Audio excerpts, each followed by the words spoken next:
nothing like that, man. Like I don't have a favor on this one. This one's truly, truly calling it like I'm seeing it right now, man. And that's the end of the fight, man. I think Garcia should have won by you, Dito, man, in this fight, man. Well, we will see how the judges score it, man. What I was gonna say was though, Wakando, that what I am gonna do, what I am gonna do is learn about the culture. I think and I told my neighbor this like 2 weeks ago. I said, man, you know what, man? I need to pick up the Quran, man, and start studying it, reading it, getting to learn it, and kind of absorb that and digest that, and because that's something I had never did, like, and I think it will be good to do that. Like, it's always good to learn. You can't stop learning. You have to be open minded to studying other, religions and cultures, because this way you'll be able to relate to people better. I always say that, man. That in order to be able to relate with somebody somewhat at some type of level, you have to know and study their culture or their religion. You know what I'm saying? Picasso was good with your man. I guess I give you an example. Like a Puerto Rican man is going to be able to relate more to another Puerto Rican than anybody else. That does not mean that somebody can't go out and learn about the Puerto Rican culture, the way Puerto Ricans live, and be able to relate to them better. You know what I'm saying? It makes the conversations better, more understandable. Uh, you know, you'll never be able to relate to them 100%, but you will be able to relate to them at a higher percentage that you did had you never tried to learn the culture or religion or whatever it is. You know what I'm saying? My brother Kondo, he lives right down the street from me. Good brother, man. Love him to death. That's my brother. He's black. I'm Puerto Rican. I'm not going to be able to relate to him 100%, but me being around blacks a lot of my life and learning the way they live, raise their kids, type of foods that they eat and different things like that, I can relate to him at a higher percentage. Have I never exposed myself to that? Does that make sense to anybody, man? Hopefully that makes sense, man, because when you say talk about this type of topics and stuff like that, you got to really tiptoe a little bit to make sure you don't say the wrong things, and that doesn't come off offensive or anything like that, but I always try to learn as much as I can about other cultures. That way I am able to relate to them on a better level. Akado says, always great to learn. Understanding each other makes the world more peaceful, man. Um, Picasso says, salute, Kondo. I'm driving in and out of traffic, but I am careful and focused. All right, bro. I hear you, bro. I love Latin and Chinese culture a lot because I respect how they take care of their elders. Kondo got soul. Well, that's my older brother. You out of anybody would know that you know that's it ain't no secret. That's all I've ever hung around, bro. It ain't no secret that that's all I've ever hung around to. Uh, and that shouldn't be a surprise to a lot of people because uh if you've been around, a Puerto Rican can relate. Who do you think the Puerto Rican can relate to the closest leaving out of the island? Who do y'all think? It's going to be the black culture. That's who we more relate to than any other culture in the entire world. That's Puerto Ricans have the African bloodline. I know y'all ain't ready for this lesson. I'm not gonna give you the whole lesson, but the roots there, there are roots there that stem from African bloodline. And so when you see Puerto Ricans and the black community being able to relate to each other, there's a reason why. There is a reason why.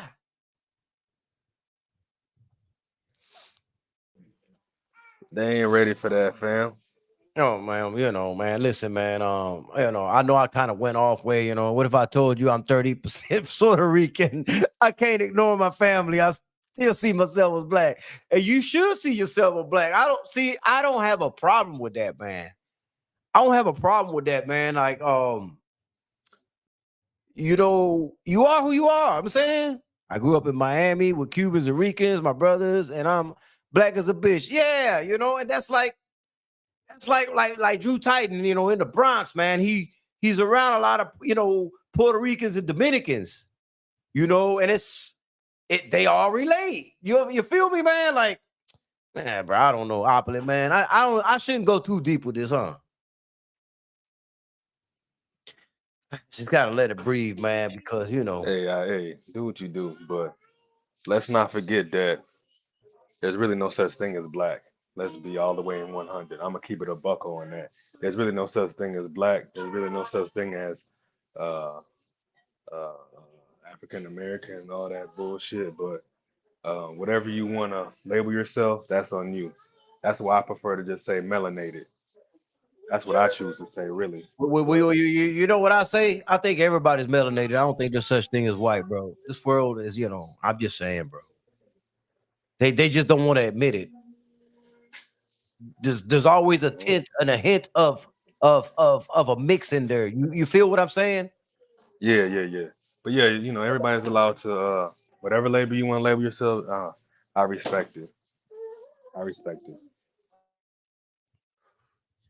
Oh man, you know what, man? I ain't even realized. Did they read the decision there? Did the Garcia win?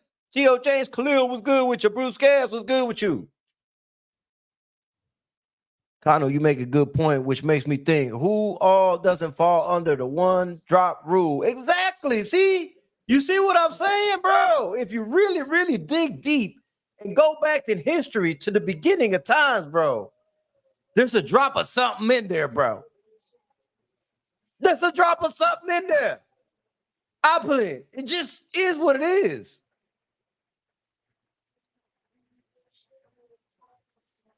No rebuttal? No rebuttal, Opulent? Oh, I guess when I say there's no such thing as black, I mean like for instance, we have Africans. You can go to Africa and there's a land of Africans. There's there's no land of Blackicans. I mean that's as clear cut as I can make it.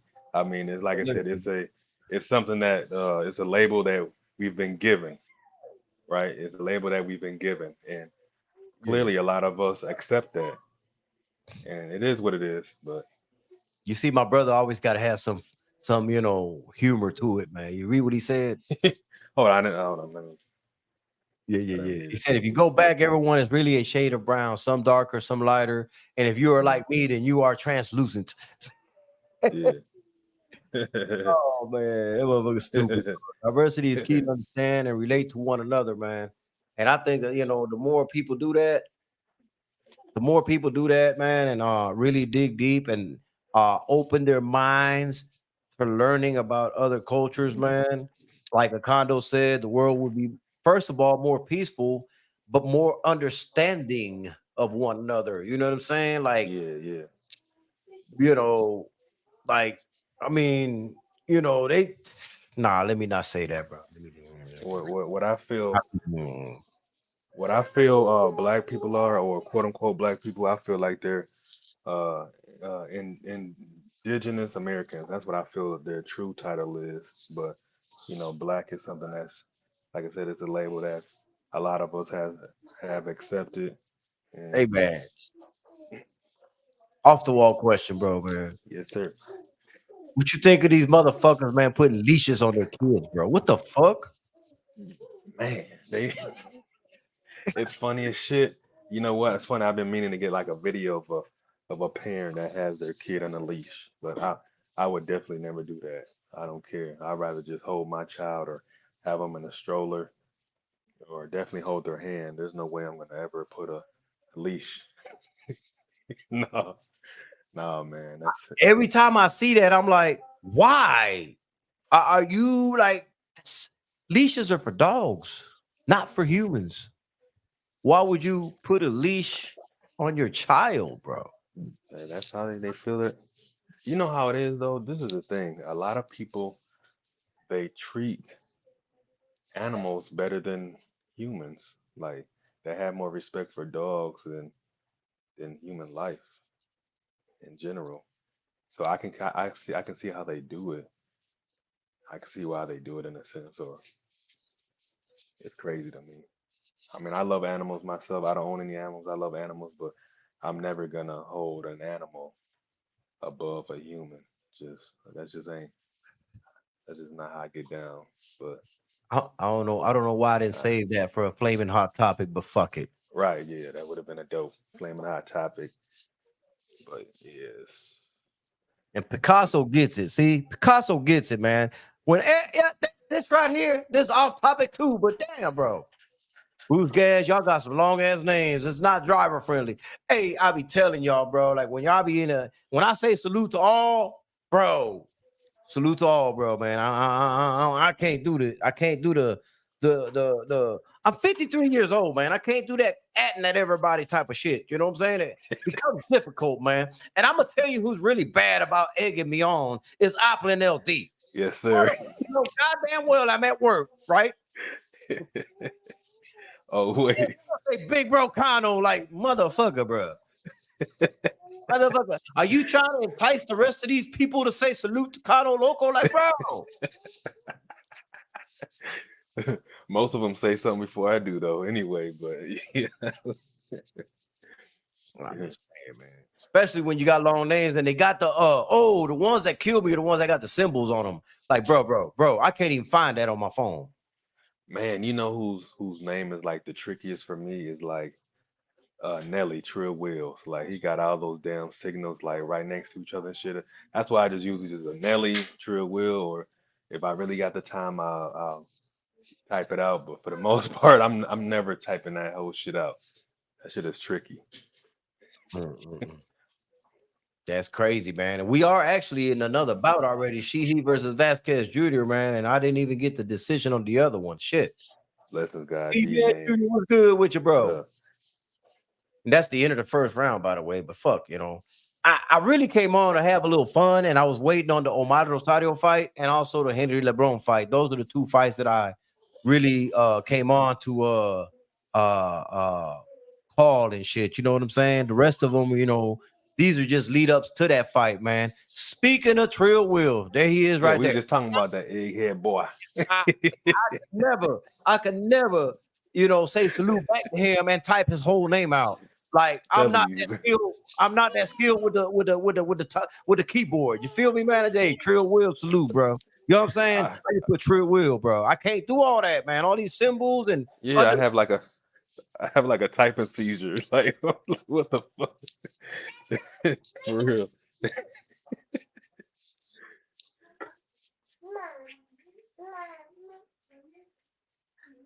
See what I'm saying? So Picasso, I feel your pain, man. We are in round two with this fight right here. Vasquez Jr. against Sheeny. Mhm. I'm gonna assume that Vasquez Jr. is the one with the fucking sparkly trunks and shit, man. That's what I'm gonna assume. And see, I kind of came on earlier than I wanted to because I wanted to make sure I didn't miss the two fights that I'm really trying to cover on this. Uh, and we got, let me see, one, two, three more fights before that one. And the two that I'm waiting on are back to back though. Hmm. You know, these other ones are just kind of like fillers and shit, man. Just got off work watching the Georgia game. Oh shit, let me check the scores Who on they that. playing? Who Georgia playing? Oh, hold on, let me check the scores on it. They playing Missouri, man. Georgia's up 30-21. Okay. Oh, they won. They won. That's the end of the fourth quarter. Oh shit. Look like Florida State putting in work. They in the fourth quarter. They're winning against Pitt 24-7. There should be they should expect it to beat Pitt though. You know what I mean? You know. What happened to these Miami Hurricanes, bro? What the fuck with that shit, man? Did you see the game a couple of weeks ago, man, where they made that bad? Man, Oh man, come on, bro. yeah, oh man. Like I said, man, all this shit is rigged anyway. They be hot and then they just cold in a bitch. Man, look who's training Sheehy, man. Javier Centeno. I know him. Good man. He's the one who also trains Xander Zayas, man. Which you know what, man? I need to address that shit too, man. This Xander Zayas shit, man, be irritating me, man. Really does, Yeah, man. do that, address that. And see, because the thing with me, man, I like Xander Zayas, all right? I like Xander Zayas a lot, but I'm not gonna be a liar either. You know what I'm saying? Like, I'm not happy with the matchmaking that they're doing with this young man. You know, like it's almost like he's not being outspoken and letting them know that, hey, I want a different fight than this. You know what I'm saying? Like, I think these fighters nowadays are not speaking for themselves. You know, this Forte guy that he's fighting next is like, who the fuck is that, bro? Like, why are you fighting him at this Yeah, stage of your career? You know what I'm saying? Like, you're stagnating yourself and you're going to fuck around and lose to somebody that nobody knows. My whole thing with him is you don't need to fight a killer, but you could fight maybe somebody that's a gatekeeper that was once a champion, yeah, you know, of that caliber, somebody that's going to do something for your resume. Somebody that's going to be like, hey, okay, this is a good fight. This is a good test. Xander can learn a lot from this fight. right. This fighter can bring a lot out of Xander and make him think more than what he normally has to think when he's facing these other opponents. You know what I'm saying? Yeah, And, something challenging. Yeah, something right. challenging. And people say, oh man, why you hating on Xander? Bro, I was the first one on the internet to ever talk about Xander. Let's get that Right. out of the way. You know what I'm saying? YouTube took my video down, because they hating, but I was the first one to talk about that man on YouTube. So yeah, I think he has a high ceiling. He has a lot of potential. He could be a future world champion. All of these things are true. But if you're not moving him up the right way, what difference does it make? You know what I'm saying? Like, you got to bring Yeah, him yeah, to a situation where you don't stagnate him. If he gets comfortable, when a fighter gets comfortable to fighting a certain level of opponent, all of a sudden, when it's time to really jump into the fire, they're not gonna know how to act. You're gonna be like, what happened to Xander? Who was this? He didn't look like himself. Blah, blah, blah, blah, blah. These are counted as the kind of stuff that can happen when you do not properly match make a fighter, bro. He's ranked already. He's highly ranked already. You should be fighting another contender that, I'm not going to say that you don't believe you could beat, but that you believe is going to be a test for you. That's going to bring hmm the best out of you. You know what I'm saying? yeah, yep, And yep. that's the kind of shit I'm talking about. But people will take that and run with it as, man, you Puerto Rican, why you don't like Xander? No, no, no, no. I never said I didn't like him. It's not what I'm saying. That's Not not at what all, not at all. what I want for the man is the best for him. And for the best for him is to challenge himself. Didn't we just have Marquise Taylor on the other night, man? He's like, hey, man, that Darius Miller loss was the best thing that happened in my career. You know, he took that loss early. He challenged himself early, and guess what? He hasn't lost in the last 8 years, has he? No. So again, even though Ladarius got robbed in that fight, I mean, Ladarius, shouldn't have won that fight. Marquise got robbed in that fight, but those are learning stages in your career. Those are things you could take with you and put a chip on your shoulder, man, and to make Yep, sure man. that you don't ever feel that feeling again. And for them not to bring a higher name profile to fight Xander Zayas, to me is a crime. You know what I'm saying? Yep. And like Jose Diaz said, that's when they get destroyed. When you put them in there, when you finally throw them in there with a lion, you're gonna get ate up. Not because he doesn't have the capabilities to beat him, but because he hasn't been through the trenches yet. He hasn't been through hell and high water yet. So when he finally gets there and he gets thrown, it's like a culture shock. Boom, hits them all at once, and it's hard to deal with that when it's hit. You know, when it hits you like that all at once. You got to gradually bring them to that, but you're not going to gradually bring them to that if you're not putting the right opponents in front of him. And that's what I'm really trying to get at, man. Like, man, I mean, I don't get people that don't understand the point of view that I'm trying to give to them. You know what I'm saying? Hey, shout out to my cousin on the chat up under the 7. That's my big cuz. That's like my big brother as well. One of my big brothers. But what up, Where cousin? same thing that happened to Berlanga. Exactly. Exactly. With Berlanga, the situation was he was a boxer. I don't know. I've said this before a billion times. Berlanga was a pure boxer in the amateurs. He got to the pros, knocked his first opponent out, realized he had a little power. They started putting him in there with people he could knock out, and guess what happened? He just completely forgot he boxed.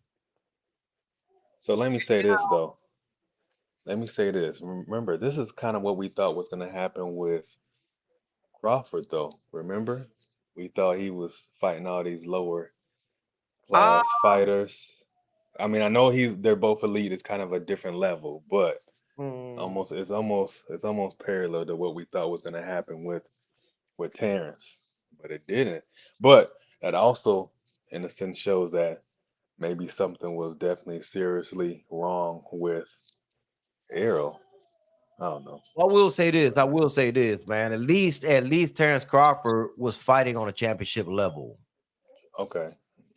The level of opponents might not be like, ooh, jumping off the screen, popping off the screen, but Mhm.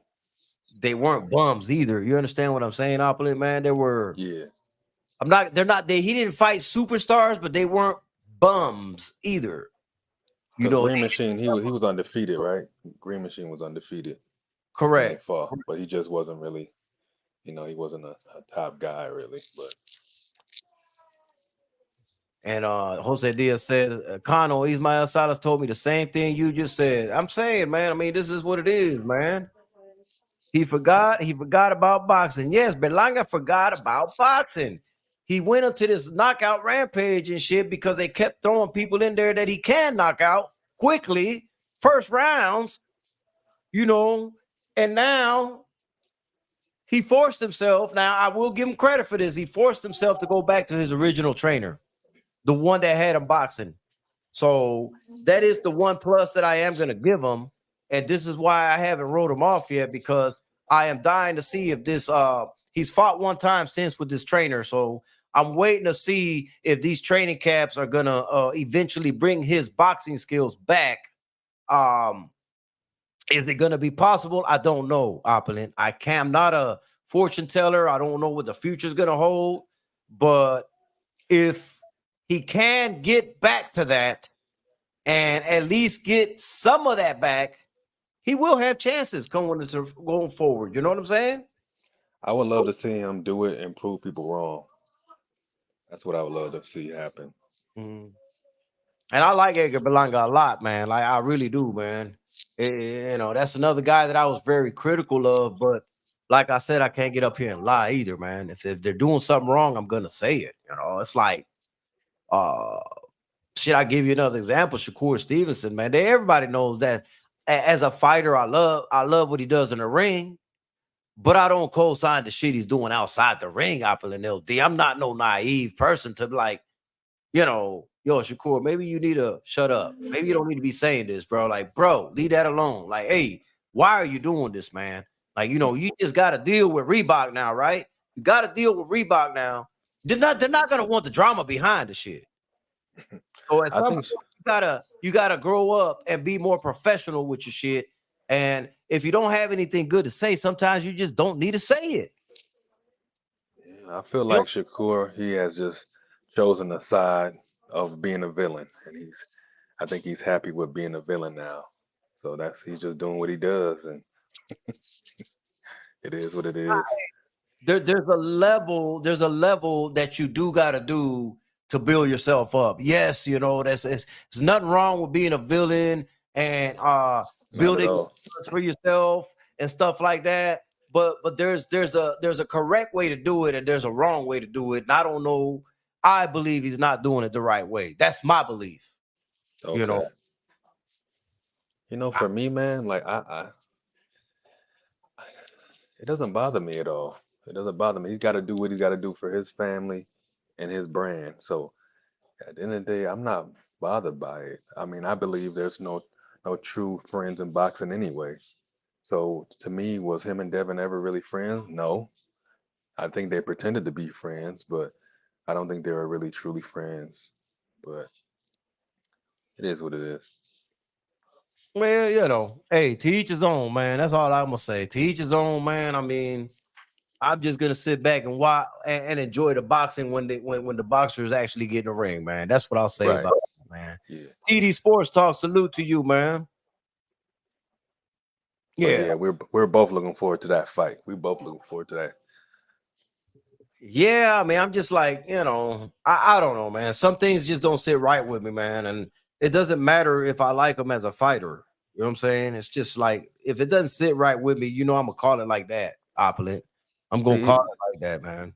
this And is my thing. Like back in the day, man, I was a big like wrestling fan, big WWE fan, WWF fan, WCW fan, man. Like, they brought a lot of drama to that. So to see the drama that's in boxing, I don't mind it at all. Like, it's entertaining for me.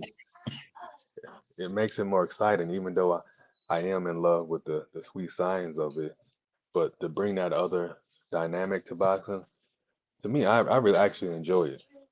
Like I said, I don't agree with what Shakur does either outside of the ring, but it's entertaining. So this is my thing though, opulent, man. You got a wife and kid, you know, like they're, you know, like your daughter's gonna see this stuff when she grows up, and it's gonna be like, damn, dad, you know what I'm saying? Like, I yeah, don't know if that's the right example to, you know, I don't know, man. That's just me, man. I don't know, man. Maybe I'm looking too deep into it, man. I think he's gonna be like, well, hey, that's business. Daughter, that's business right there. It's nothing personal. It's business. So I mean, that's the way he can explain it. But Yeah, yeah. like it's business. It ain't personal. It's business. The thing that was the lamest that Shakur did to me was the whole send a bottle situation. That was like a day party in Vegas or something, wasn't it? Right. To me, that Send was the lamest thing ever. That was the lamest.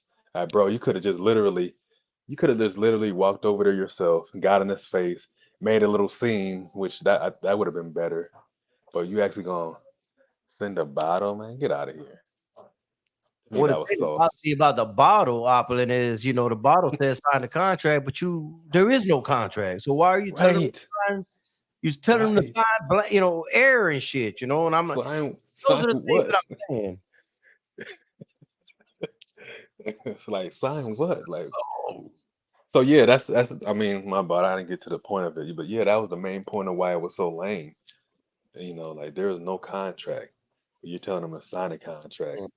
But things like that. See, boxing belongs to casuals now because casuals ate that up. So On the other hand, I think Spence is not 100% focused on fighting like Bud. Bud's family is already made, so he doesn't have worries. Just fight and feed him. All right. Yeah, let me see what we got. Let me see what we got. It's a lot easier to explain than being OnlyFans. Oh, that OnlyFans, bro. Hey, that shit. Hey, bro, I ain't gonna lie to you though, man. Some of the motherfuckers are making some bank though. I ain't even gonna front, bro. Like, damn, bro. Shit. facts, big fact, mega facts. They caking up. You see what Chad Ochocinco, man, he played them motherfuckers. You see what he did? You saw the show he did with, you know, the nightcap show with Shannon Sharp. Yeah. Yeah, I You seen. know, he was talking about how he did a OnlyFans and shit, you know, and he didn't tell anybody what he was gonna do on that OnlyFans, right? Yeah. And so being that he's Ocho Cinco, motherfuckers subscribe to that shit. You know, he Yeah. made a couple $100K off of that motherfucker. And guess what he was doing on the OnlyFans, bro? What? Playing FIFA soccer, man, online. You know what? To be all the way 100 though, like I know OnlyFans is popular for, women doing getting naked and all doing that jazz on there, but there's a lot of channels on there that they don't do anything sexual, but the platform itself is just so famous for that type of content to where it gets all the other content gets overshadowed. So Right. I Right. read an article. I read an article about it. I'm like, dang, that's crazy. I didn't even know that. I thought it was just straight sexual, but nah, it's tons of other content on there as Right. well. But Ocho Cinco did the right thing, bro. He said, shit, Yeah, hey, yeah, you know, that the first couple of months, man, he made a couple $100K, 250K. And all he did was play soccer online. You know what I'm saying? that's But a they didn't know beautiful that hustle. they didn't know that's what they was getting though. You know what I'm saying? Yeah, they thought they was gonna get pipe picks and Yeah. So I'm like, shit, he was smart. That was a smart move by him because yeah, of course, he canceled his shit afterwards because when everybody caught on to it, but he done made his money already. yeah. So I was like, shit, bro. I'm like, damn, bro. Look at TD Sports talk about Cono Local Sports like Jose Vargas. Ha ha ha ha ha. If he only knew that me and him almost got into a fist fight at an event, bro. If he only knew he was face to face and I was about to beat that motherfucker down. If he only knew that. And you don't believe me, you can ask Nestor Bravo, the other professional boxer, because he was standing right there in the middle, bro. Standing Oh right man, there. Yeah, bro. snap. I'm like, man, bro. Ever, ever, ever.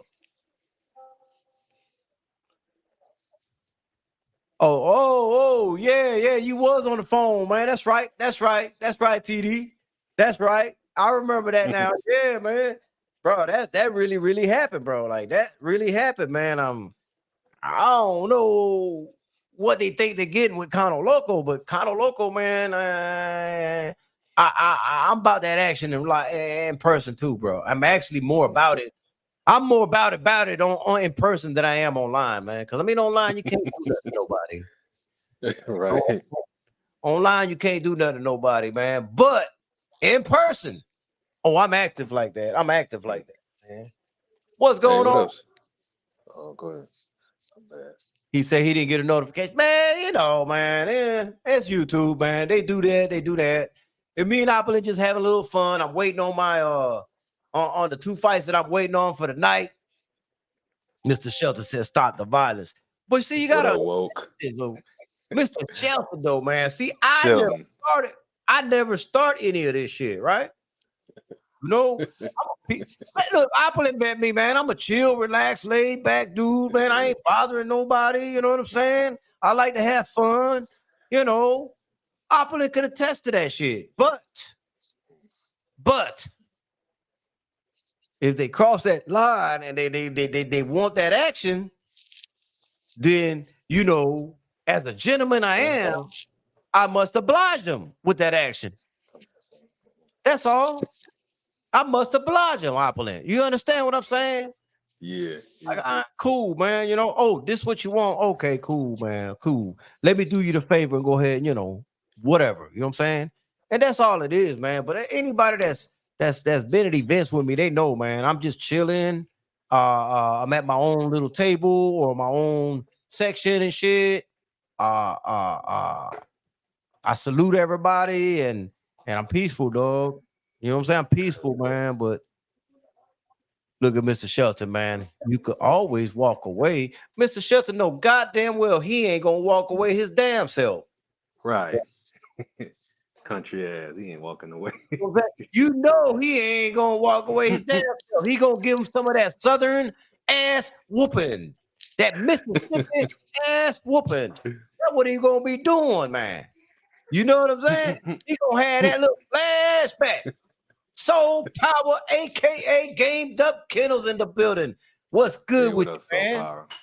Yeah, man. Hey, Soul Power, man. When you see Welcome Down Ram, he always called me Ashy Loco, man. That's just a nickname he always, had for me. You feel me, man? So, it's all love, man. That's Welcome Down Ram, man. That's the nickname he be calling me, man. So, I'm used to it. Everybody used to him saying it to me. You know what I'm saying? He said that shit on Soul Powers Live and shit like, oh man, come on, man, don't do Kano like that. No, it means that. Hey, Welcome Down mean that from a good place, bro. That's my dude right there, man. That's my dude, man. We gotta call Soul Power Soul Chains because when Soul Change, man. he was on Wheels on live last night. He looked like 2 Chains of me. So I'm like,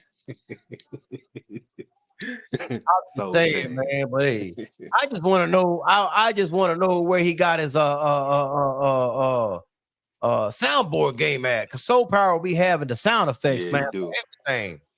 You ever do his live, bro? He be like, I'm like, yo, how this motherfucker got all these sounds ready, bro? I'm over here scratching my head, like, how you got all these sounds ready, bro?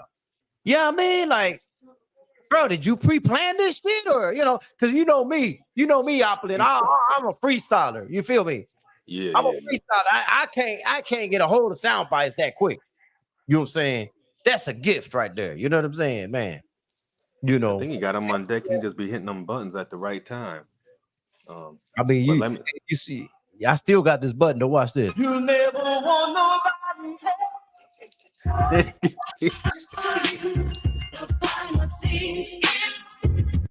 Hey, ain't nobody safe, bro. Ain't nobody safe, man. You know what I'm saying? Hey, some things just do not change, man. Picasso, that be Welcome Down Ram. He called me Ashy Loco.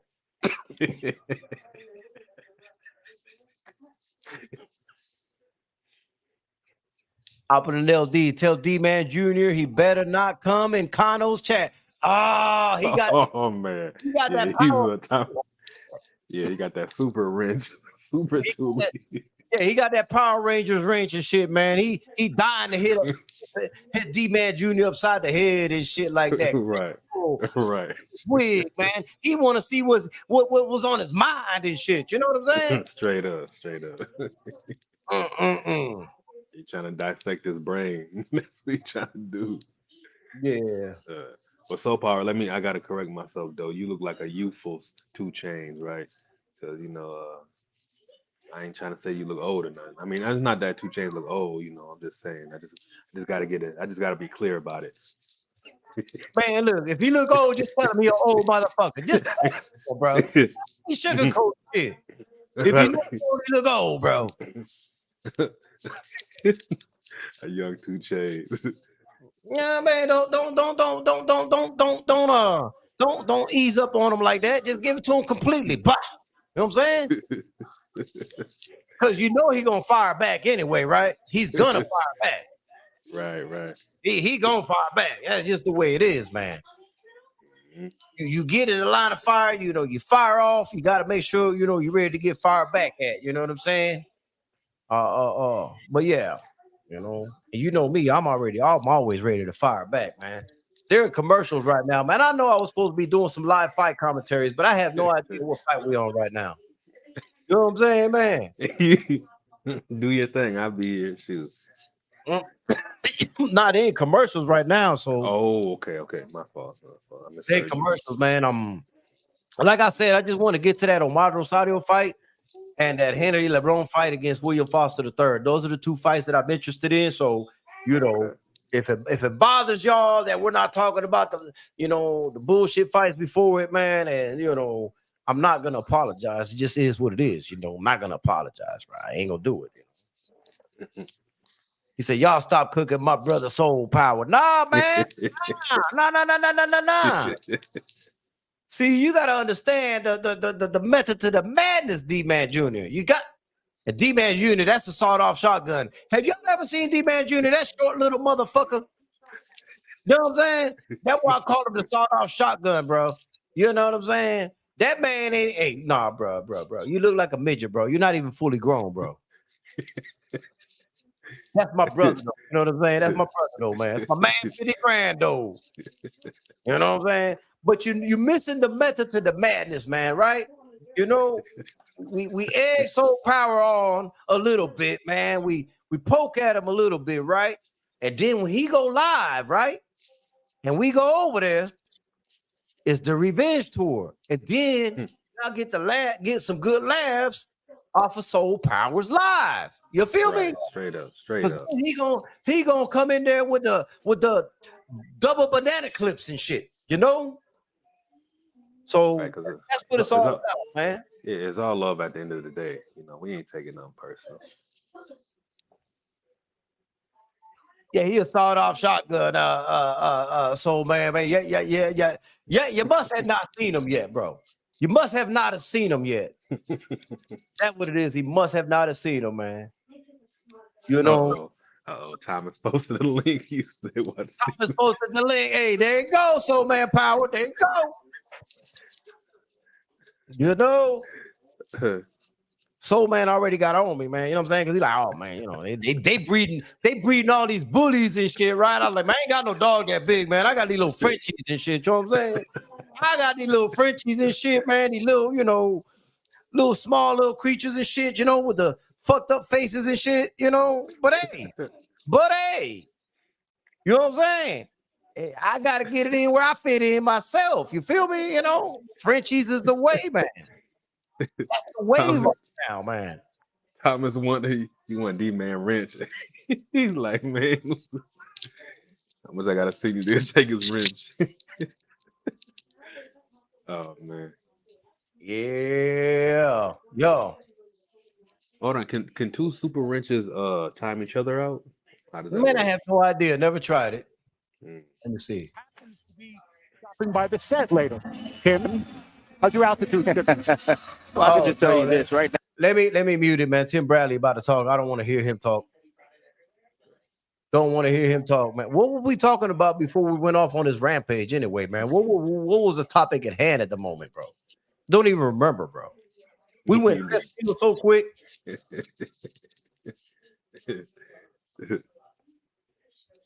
Have a dub or two. Let me see. Let me what see. up, Frontline? What up, Frontline? He said, wait till you see me when I take a pic next to the general December 9th. Hey, listen, D-Man. I'm probably going to be there myself. So, you know what I'm saying? Yeah, I'm probably going to be there myself because it's going to be in Atlanta. It's a likelihood it might be a local sighting. No, he's talking about the Devon fight, fam. That's what he's talking about. California. I thought he was going to talk about the meet and greet, man. Nah. You know, that's like in the summer, I believe. Oh, my bad, man. All right. You're not going to see me December 9th. I am not going to be at the Devon fight, man. I'm about to say, kind of about to hop on a plane. Oh shit. Nah, bro, I do not hop on planes. Why do not y'all not understand that? You know what I'm saying? Hey, if D-Man come to the meet and greet and I do make it down there, man, definitely got to get a pic with him, man. Definitely got to get a pic with him, man, because I don't want y'all to think that I'm bullshitting about him being a sawed-off shotgun.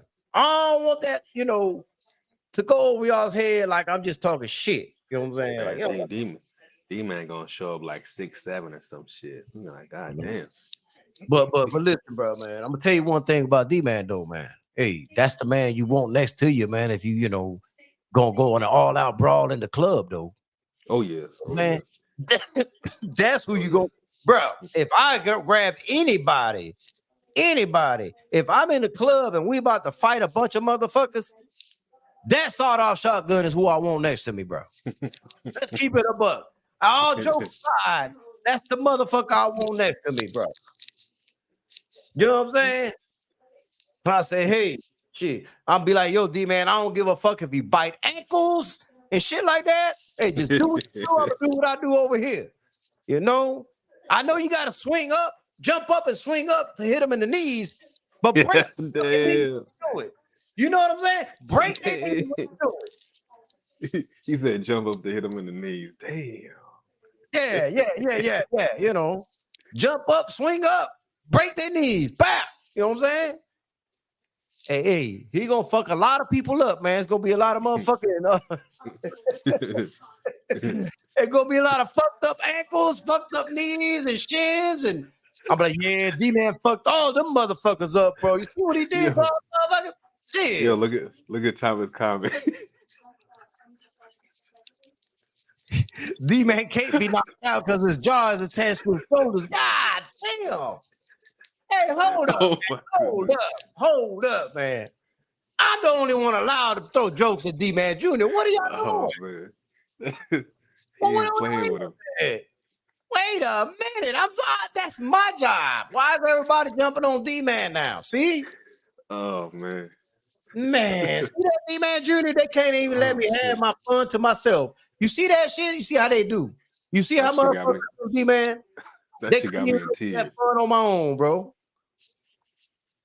And Morales I, and Lacey are in the ring now. Let me see what fight number that is, man. I'm trying to, man, get to our fight, man. Ooh, Lord, we got a couple more fights before then, bro. We got a couple more fights before then, but let's see what they doing, though. Mireles and Lacey. Mireles and Lacey. Anybody know these fighters, man? Because shit, I ain't never heard of them, bro.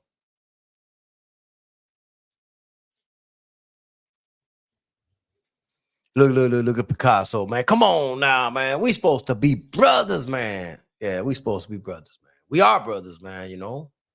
We are definitely brothers, man. He said, y'all, hey, Woke said, y'all stop shooting my brother D-Man. Yeah, man, leave my man D-Man Jr. alone, bro, man. I joke with him and shit like that, but real talk, all bullshit aside, that's who I do want next to me, man. You know, if I'm going to be in a brawl. You know what I'm saying? That ain't even no joke, no funny shit, no nothing like that. That's the motherfucker I want rolling next to me, bro. For real, for real. For real, for real. Straight up. Shit, we fucking everything up in that club. Everything.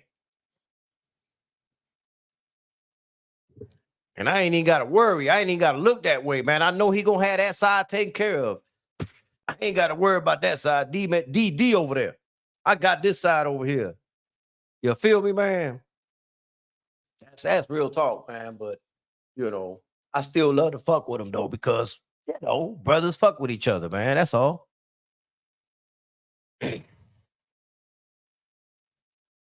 Thomas mad because he looked raw biscuit dough. Oh, they throwing I jokes. I just gave Soul Power a wrench on my shit.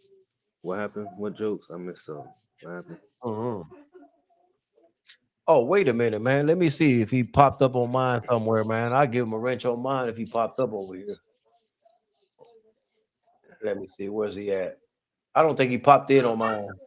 Okay. Should slide Soul over Power, there. if you decide to pop in on this side, let me know. Let me know you're over here and I'll wrench you up and shit, man. I try to wrench people up that I know that are solid and shit like that. That way I ain't got to Right, worry, right. you know. And people Yeah, ask me, why do you always give people, you know, wrenches and shit? And I'm like, look, man, with the way these trolls are and the way people are on the internet, if I wrench you up, no one is officially you, yeah, then I know I ain't got to worry about a fake one in here. You feel me, man? exactly. Yep. That's my reasoning for it. You know, if I got them blue, then I know they legit. You know what I'm saying? Over there on Nelly's channel yesterday, the real D Man Jr. came in. Mhm. Had the Fred Flintstone. I don't know. D Like, probably have. Man timed him out. Yeah, I probably He haven't wrenched everybody I needed to wrench, but shit, you know, I get to them eventually. You know what I'm saying? But that's my reasoning, man. So if y'all see a blue C in my chat, that's just what it is, man. Just easier for me. That way I know it ain't a fake. You know. Let me see that. Was there a knockdown? It's a good body shot.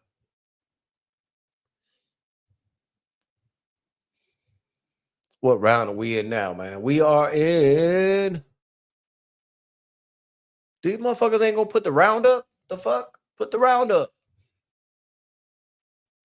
There they go. Round 2 of 6. Okay, this ain't too bad, then, man. This ain't too bad, man. I was talking about it earlier, man, but damn, man, your shit already ended, bro. You need to put more shit in your goddamn playlist, bro. You need to put some more shit in your playlist, bro. Like you Yeah, I need will. I will. Yeah. that shit is too short, man. That shit is I over. haven't added since like maybe the third show we've had. We're going on 12, so I'm gonna have to add those other ones in there. Y'all, salute to 903 boxing, man. 903, man. Put your link in the chat, man. You know what I'm saying? I want people to Yeah, what up, go. 903? I want people to go over there and subscribe to 903 boxing, man. I fucks with homie, man. Like, Yeah. you know, hey, you'll enjoy the content. I put it to you like that, man. Hey, there go the real D Man Junior. Wait a minute, man. Did he You come see on him? a different page or something? Oh, it's all love, a condo. It's all love. That him for real? That's another one? No, that's not the real him. That's a fake one. Oh Lord. There you go, man. There you go, You man. see him? Hold on. Let me pin this to the pin message. All right. I put pin 903 boxing's link to his channel up there, man. Y'all do me a favor, go over there, subscribe to him and shit, man. Fuck with him, man. He fuck with him, man. You know what I'm saying? Yeah. I tell you what, man. One day I'm gonna have him on the platform with his Oplin, and it's gonna be a crazy. It's gonna be crazy. Yeah, Cause I'm that with it. Shit, motherfucker I'm be with it. throwing down, bro. He be throwing down. He be having me laugh, man. But by the way, 903, don't ever say you can sing again, bro. No, that was not singing, bro. That was not singing. He talking about I'm the only one in my family that can hold a note, they can sing, right? I'm the only one. And then he goes singing on that video, and I was like, nah, bro, 903, that wasn't it, bro. You no, bro. What was you trolling us, man? 903, was you trolling me on that one, bro, man? Because, you know, I was listening to the video. I was like, let me find out this motherfucker can sing and shit, you know? Nah, man. But I understood. I understood the humor behind it, though, man. But it was dope. It was dope, man. You know, I wouldn't be myself if I didn't fuck with people like that, you know? Right. Look, he said, say, don't make me sing for real. He said, hey, say, don't make me sing for real. Let me find out you Luther Vandross #3 and shit or something like that, bro. Let me find out you got that Luther shit. Number 3. You know what I mean? Let me find out. Oh, that's funny.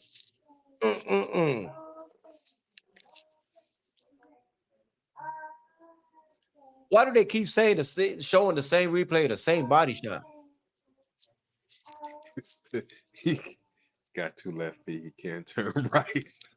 Yeah. They on D Man's ass. Oh man. He said, I just be bullshit, but I fuck around for real. No cap. Big Luther. Oh, okay. Shit. Don't do that to him, 903. Don't do that to him, bro. Don't do that to him. You do that on one of your videos, man. It's a rap, bro. Don't do that to him, bro. Don't do him like that. Hey, gonna have to go in and flex on him. Like that. Don't flex on him like that, man. Don't let my bullshit talking and shit, man. You know, push you. I don't want to be that peer pressure that makes you, throw that note on their ass on them. You know what I'm saying? I don't want to be the peer pressure. Man. You know what I'm saying, oh man, hey, that was kind of local, man. He pushed me to that, man. The motherfucker, he called my bluff and shit, man. So I had to hold that note and shit. Y'all feel me? I gotta hold that note because this motherfucker think I'm bullshitting. Let me show this motherfucker. Let me show this Puerto Rican motherfucker that I can sing. I'm like, all right, bro. You got that, bro. You got that, bro.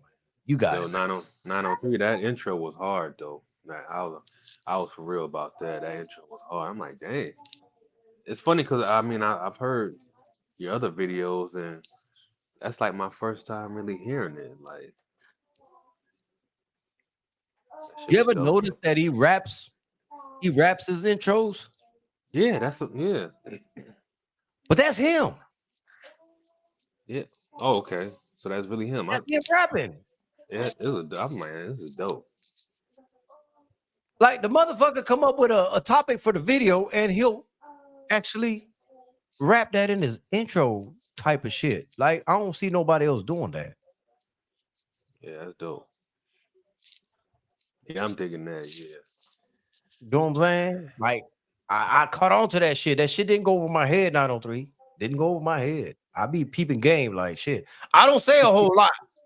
I tell people that all the time. I listen. I don't say a whole lot, but I be listening. I be listening. I'm very, very focused on what people do. Like I listen. I pay attention. Pay attention. Yeah. I pay attention. D-Man. People, D-Man. Oh man. D-Man. His head so heavy, makes his chin swell up. Sheesh. That's a heavy ass head right there. hey man, can you hold it down for a minute? I just gotta run to the fridge real quick. All right. Yeah, I gotta give me something to drink, bro. All right. It's all good. I'll hold it down. And D-Man got frog eyes. He see everything upside down. Damn, D-Man. Nah, but I'm up here solo, so let me.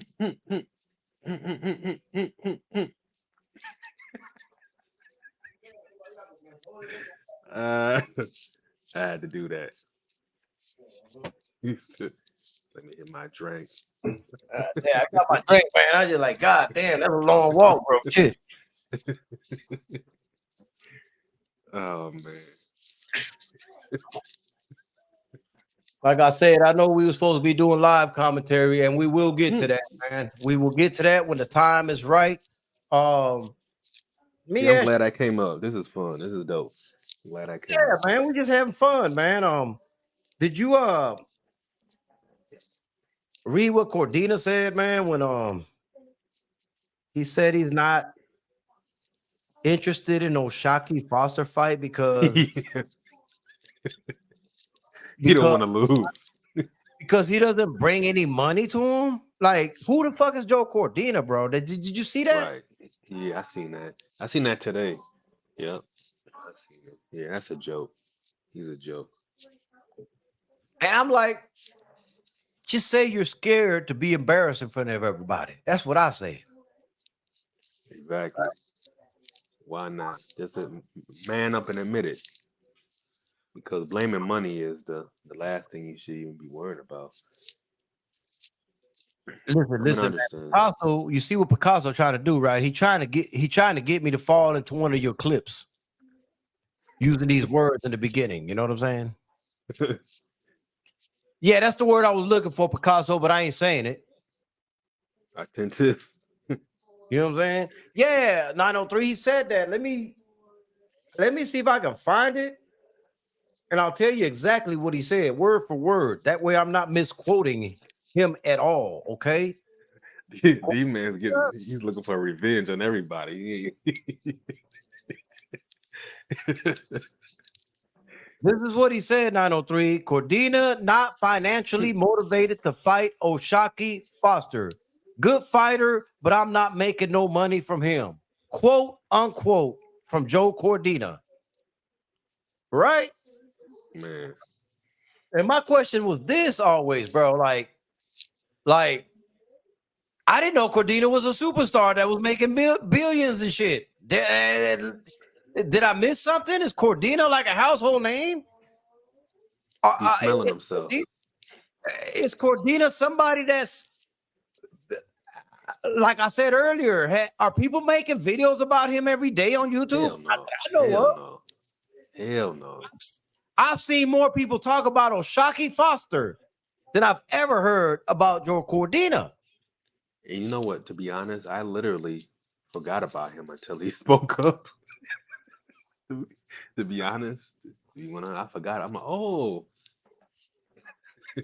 I just couldn't understand that, bro. Like, bro, just say you're scared. How about that? Say you don't want to get embarrassed. Say you're scared. Say you don't want to smoke. You know.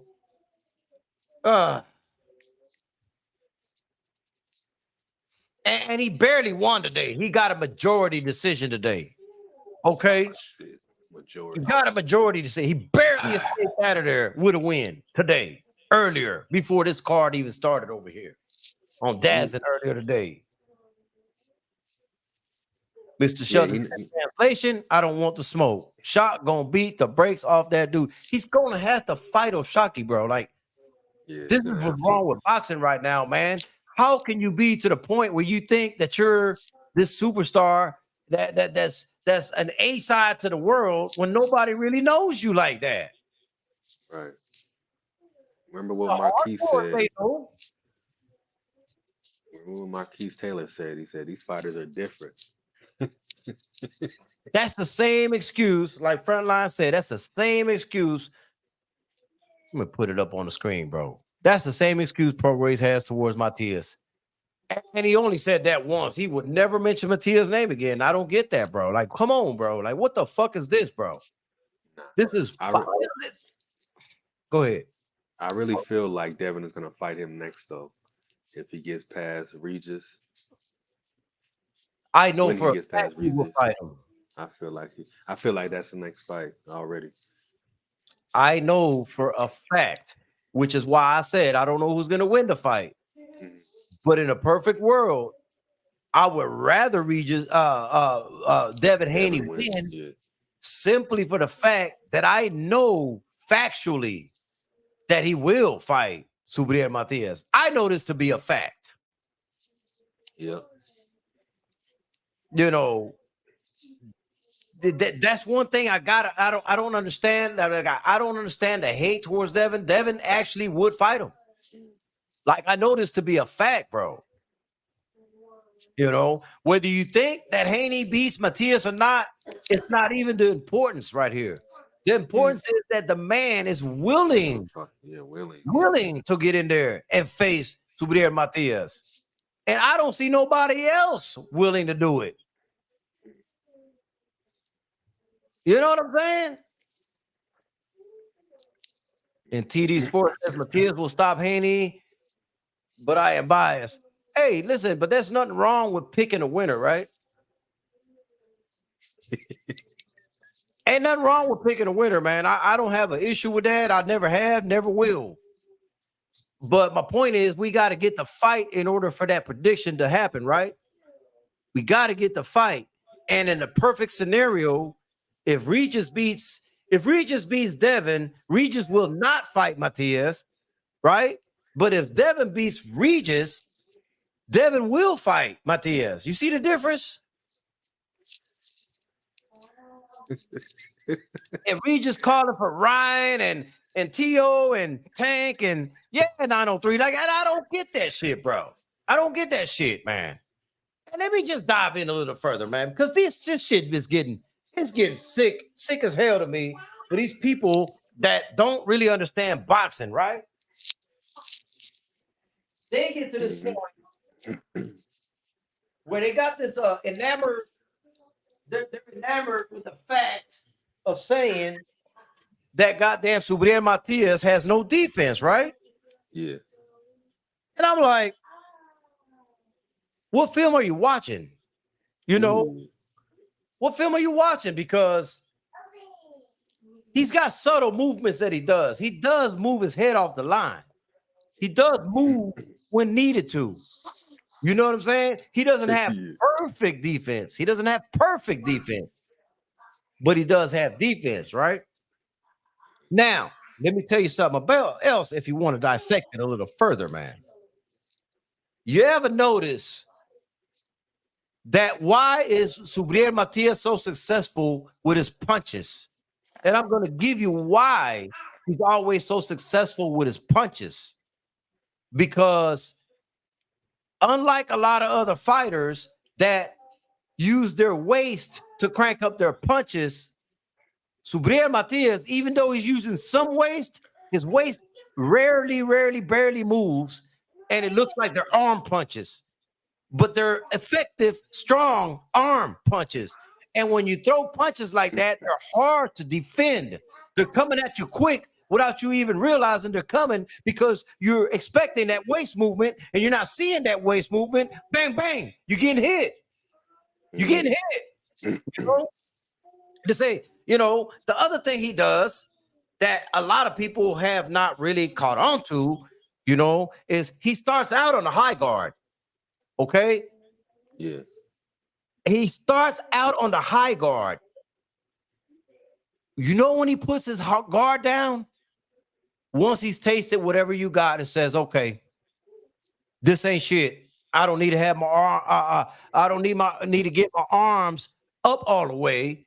But it's not to show off.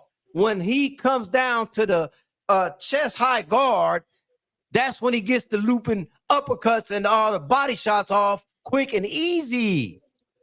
It's not because he's saying you ain't got shit. It's because now I'm in a whole different groove. I'm in a whole different section of this fight. And now I'm going to change it up over here. That's a change up. Yes. You know what I'm saying?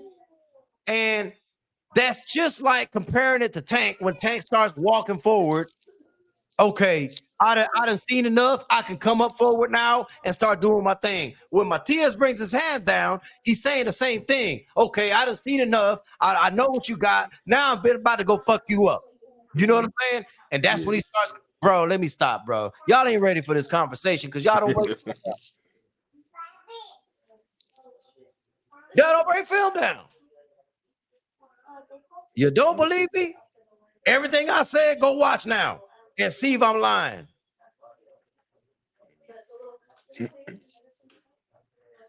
Yeah, that's why his punches come so fast. Yes. And he's got long arms. Yeah. Yeah.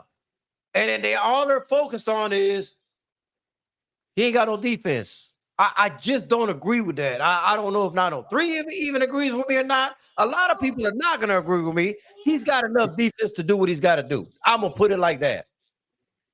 Joseph Townsend was good with you, man. Oh, appreciate you, man. I appreciate you, man.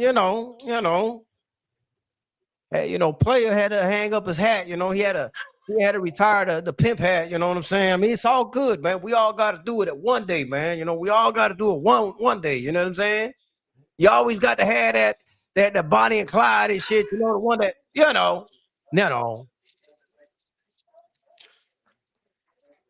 yeah. But anybody that's watched a lot of film on Subir Matias, please tell me if I said anything that was incorrect. Please let me know if I said anything that sounded incorrect about this.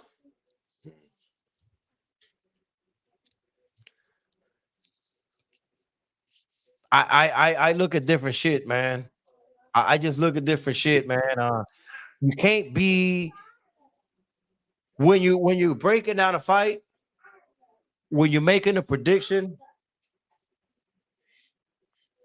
you got to analyze a lot of these little subtle shit, man, because that could be the difference in a matchup. It could really be the difference in a matchup, man. And people are wondering how he's so effective. I just told you why he's so effective and why he's always able to land. Why is he always able to land? How do you prepare for somebody that's throwing arm punches? You're not seeing them coming. They're just coming at a rapid pace. Right. Yeah, you can't prepare for that. And he puts combinations together, in an unorthodox way. Like he'll throw maybe what I like to call a jumping jab. He's not jumping, but it's almost like a lunging jab, but I call it a jumping jab. And he doesn't even give a fuck if he's landing that. He already got your attention with that one. Now watch film on him. He already got your attention with that one. He doesn't even give a fuck if he lands that one or not. He's coming with the right after that. So he does that jumping jab and bop, he's coming over with that right. Like this is not an easy fighter to beat, bro. It's not an easy fighter to beat, so it's not an easy matchup for anybody. So if anybody thinks this is just a normal come forward fighter, they're gonna go in there and get fucked up thinking that. That's what's gonna happen. You got to understand what it is he's doing in there. But whoever is fighting him, that is their team's job, to analyze that film and prepare them for that type of shit. But I've noticed that a lot of these people don't prepare their fighters for exactly what I'm telling you he does. And it blows my mind that I'm like, they can't dissect this shit? They can't dissect this? I'm like, okay, all right. Okay, well, y'all keep sleeping on him, and he's going to keep beating a lot of motherfuckers up. His offense makes up for it. Yeah, you're absolutely correct, man. I was getting to that, but, yeah. That's the other thing, man. But it's not that he's got zero defense. He doesn't have great defense, Opulent. He doesn't I won't front like he's got, great defense. He doesn't, but he does have defense. It's just not, to the, supreme level. But like 903 was saying, he does make up with it with his offense, man, his activity, man. And he does I think Matias' defense better than Regis and Gary Antoine. Only Hitchings and Haney have better defense than Matias at 140. Yep. And man, Hitchings, bro. Woo. Boy, you striking a nerve there, 903. You know how big I am on Hitchings, bro. That'll be a great fight. That'll be a great fight. Bro. Woo. Now, listen, I ain't trying to shit on Antoine Russell or nothing like that. But a lot of people kept mentioning, man, Antoine Russell against Subriel Matias. And that'd be a great fight. That'd be a great fight. And I say to myself, yeah, it would be a great fight had he took the fight. Like a lot of people don't know that fight was offered to Gary Antoine Russell. And I don't know the reason of why, so I'm not going to assume or make a narrative around it. All I know is that the fight was on the table for him and he did not take it. That's where I'm going to leave it at. Why he didn't take it, y'all going to have to ask him or do your homework on it and find out why. I don't know why. All I know is he did not take it. And it was on the table for him at one point. And I don't quite understand the why, because he did the same thing. Antoine did the same thing with the WBO when he didn't take that championship fight. It's the same thing he did with Matias for the IBF title. And I don't know what the reason was. And maybe, listen, I'm not one to down fighters, so maybe they had a valid reason as to why they didn't entertain the fight. All I'm saying is you can't put that on Subriel Matias. That's what I'm trying to get at. You can't, blame it on Subriel. Like, yo, Subriel, why ain't you this? Why ain't you that? Yo, he wants anybody. He wants anybody that's willing to get in there with him. I could tell you this personally. I could tell you this personally. He doesn't care who his opponent is. He's willing to fight whoever the fuck wants to fight him. And for whatever reason he doesn't get these fights, I got my theory, but I don't want to speculate. But shit, let me see. Yep, I got a whole lot of questions for Gary Antoine. Hope he bounces back, man. He looked good in his last fight, man. In my opinion, Hitchens and Haney don't have the power to keep Matias away. I think Matias will walk them down. I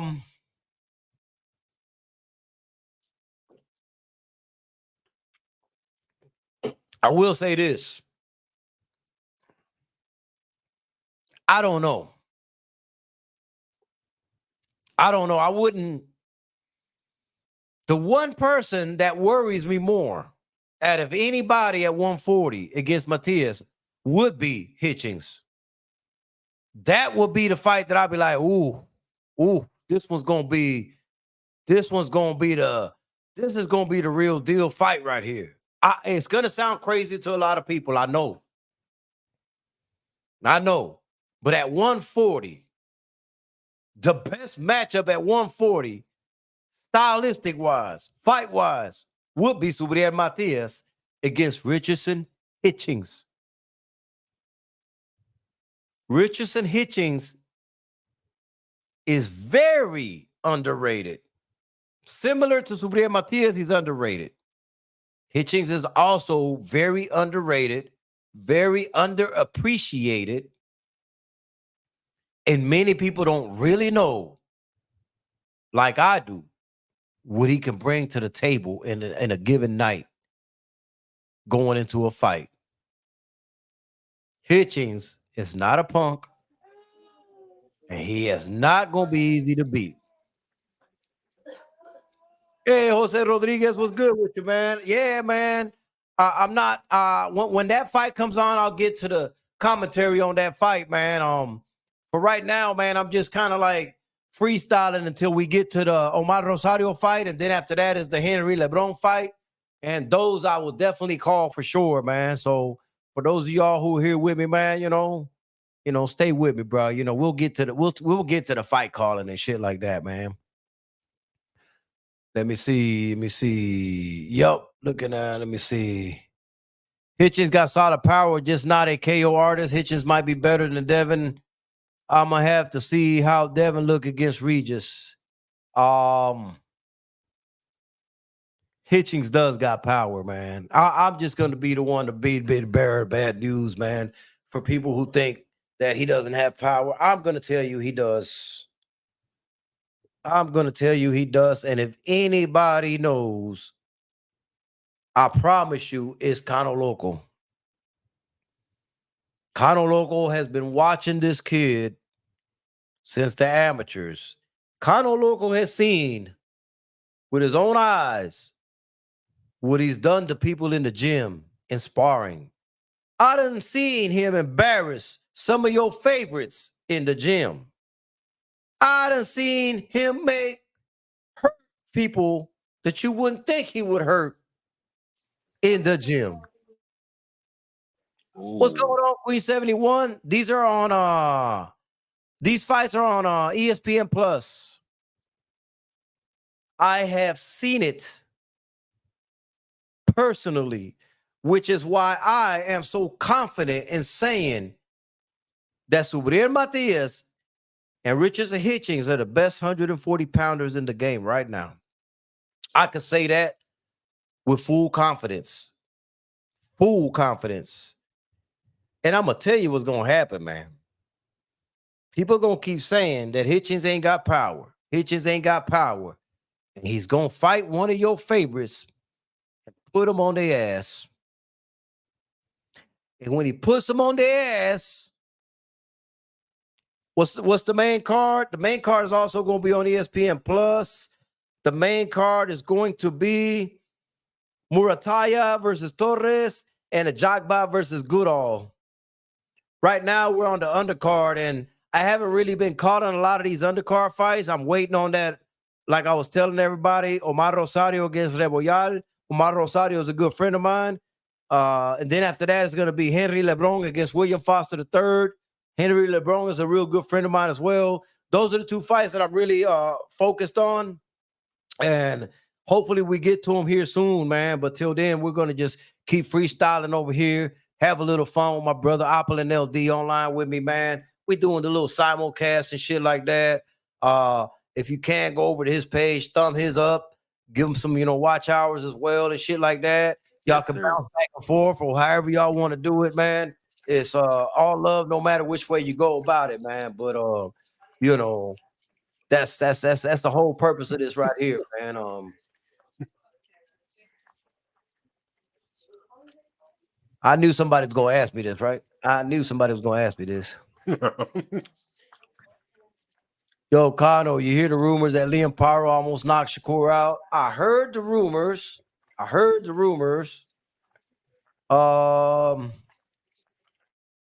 really have no comment on it, really, to be honest with you, man. I mean, is it supposed to mean that?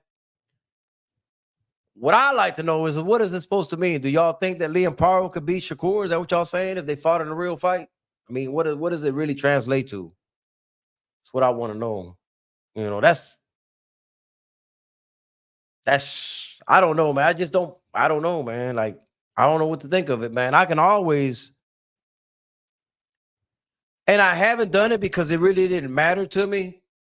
But look, Liam Pato is actually a customer, man. He's a DV tracksuits client. I can easily reach out to him and ask him about that sparring very easily, you know, off the air where, it wouldn't be no conflict of interest. It would be an honest answer. Um, it wouldn't be no lie, you know. But if y'all would like for me to do that, man, I will do that later on this week. Yeah, do that. Touch with him and get, like I said, I'm not, I don't even know if that's even going to be productive, because even if I talk to him off air, people can always say,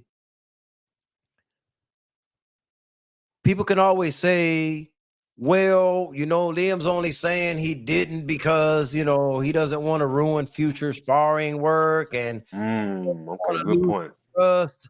He doesn't want to lose the trust of these other gyms. Like, he's out here saying this and that and blah, blah, blah, blah, blah, blah, blah. You know what I'm saying? Yeah, great So point. I could talk to him, but like, what is it really gonna resolve, Opulent? You feel me? Like, it's not I gonna, say it's not gonna. now. I say I don't even care no more. Don't even bother. Just But let the rumor be a rumor. yeah, and I mean, it's cool. Look, it's great. It's great boxing talk. Yeah. Great boxing talk. I mean, I don't have nothing against it or nothing like that. I just don't. I don't put a whole lot of stock in it. You know what I'm saying? I don't. Like I said, I could call the man. I can. I really can. I can get in touch with him, but I just don't know if I want to break that kind of trust, man. If it's even worth it, because if he does tell me, he's like, hey, man, I'm gonna tell you what really happened, but you can't go out here and say it because I don't want to this, that, that, and that. It could cost me this, it could cost me that, And so I don't think it's gonna be productive. That's what I'm saying. I don't think so either. So fuck it. So does it even matter to you that happened in sparring? I don't care because anybody can get hit with a shot, man. It's boxing, man. I don't give a fuck about that. But see, this goes back to what I was saying earlier, bro. This goes back to what I was saying earlier. This is why, even though I think Shakur is a great talent, this is why I say that a lot of the things he says on Twitter, he shouldn't. Opulent. This is the reason, because you open yourself up to get shot at like this. Opulent. Yep, You know what I'm saying? you gotta reap what you sow. You gotta reap what you sow. So when you choose that villain role, you gotta really sit down in it. So it's a part of the game. And this is why I say I don't co-sign a lot of the shit he does outside of the ring. Notice how I said outside of the ring. That doesn't mean I cannot appreciate what he does inside the ring. People get that confused. I'm not here to protect any boxer. You know what I'm saying? What I am going to do is appreciate what they do inside the square circle. What they do outside the square circle, I don't give a fuck about. Right. That's just how I look at the sport. I look at any sport like that. Football, basketball, baseball. I could give a damn what they did outside outside the field, outside the game. What are they producing inside the ring is what I want to know. That's what I want to know. If they produce it in the ring, that's what I'm gonna focus on.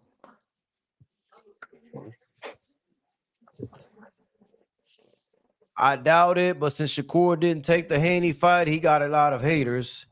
Spence touched up Floyd in sparring. Jared Anderson dropped Fury in sparring. Good work is good work. You could tell me, Connell, because my dog ain't in the boxing business. I don't wear gloves. I hear you, bro. Behind the Hands TV, Mo City Menace in the building. Was good with you, bro. Appreciate you, man. Appreciate you stopping through, man. Behind the Hands TV, man, that's another great channel, man. He's based out of Houston, Texas. He's got a lot of connections, man. He's got a lot of good content on his channel as well, man. Got a lot of great content, man. So in the ring, can't deny Shakur, man. And that's all I'm talking about, man. And at the end of the day, man, if you're gonna bet on a fight, are you gonna bet based on what they did in their personal life, or are you gonna bet based on what you see in the ring? This is how I look at it. If I'm gonna bet, that's like Josh Taylor against Teofimo. I don't like Teofimo, but I picked him to beat Josh Taylor. You know why? Because if I was gonna bet, I was gonna bet on Teofimo, even if I don't like the motherfucker. I can't let what they do outside the ring fuck my money up. You feel me? And that's just what it is. So when you look at it like that, you may understand it better that way. Maybe that analogy is a better analogy for y'all to understand why I am who I am. Not gonna let it fuck my money up. Just not. You know, hey, look, I don't care too much for Cambosos, but I made a lot of money. I made a lot of money when he beat Teofimo because I said he was gonna beat Teofimo. Yeah, that was a beautiful come up right there. That was a beautiful come up. Behind the hand, listen, bro, this is the man to ask, okay? Don't go nowhere, Mo City Minutes. Don't go nowhere because I'm about to put a question up here that people just asked me, okay? Don't go nowhere. Where did it go? Where did it go? Mo City Minutes, there it go. That was the question right there, man. Give me an answer about this one here. Oh, if she wants you. Maybe then I can eat in peace. I learned that a long time ago with them damn Cowboys. Damn near lost a house and a home. Never bet with your heart. Most City Minutes, man. Up, there, up, look, right there. Hey, and this guy right here, behind the hands TV, is at the gym watching these sparring sessions. He's physically there. Oh, he said a complete lie. Bro, he is physically there, Opulent. Physically there. This is the guy. He's down there. He's physically there with Marquise Taylor sparring. He's physically there when Shakur is sparring. He's been in there with Charlo. He's been in there. This motherfucker got an interview with 50 Cent on his channel in the Houston gym. Shit. You feel me? Oh, that's him. Okay, I know you're talking about. Oh, okay. So if anybody know, he would know. So don't argue with me. Y'all asked the question. The man just so happened to come in at the right time to give you an answer. There you have it. Now, I know what's going to happen. See, this is, I did it anyway, but I know what's going to happen, right? They're not going to believe that man. Nah. They ain't going to believe that man. But he's in the gym with him, though, Opulent. He's in there.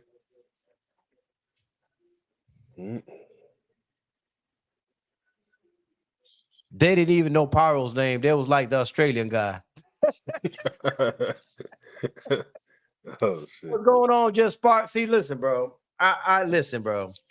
They're not gonna believe you, Mo City Menace. They're not gonna believe you, bro. Now they're gonna say that I said it, right? They're gonna say that I said that that's a lie, right? I wasn't there, so I didn't say anything. I'm gonna resort and refer to the guy that's there. Okay. Mo City Menace is there. Behind the Hands TV is there. If y'all don't want to listen to the man that's always there, I have lost hope for humanity, bro. I have lost all hope for humanity. Look, you got an eyewitness in the chat, bro. Now I just want to know, Opulent, you my co-host and shit like that. Is that credible enough for you, bro?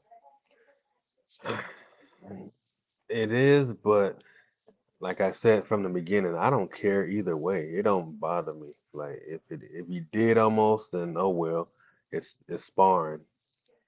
Everybody has off days, and for the most part, people are in sparring. They're working on things. So maybe you was working on something and just got caught. Whatever. I don't care about it. I believe this man because I know this man right here. This is a stand-up individual. He's never lied to me. Has always been solid. That's like you telling me, Opulent. That's like you telling me. Okay. Okay. You see what I'm saying? That is Yeah. the equivalent of you telling me, hey, this didn't happen. Kano, no, that didn't happen. I would take that shit to the grave with me. Opulent, my brother Opulent told me this. I know he ain't lying to me.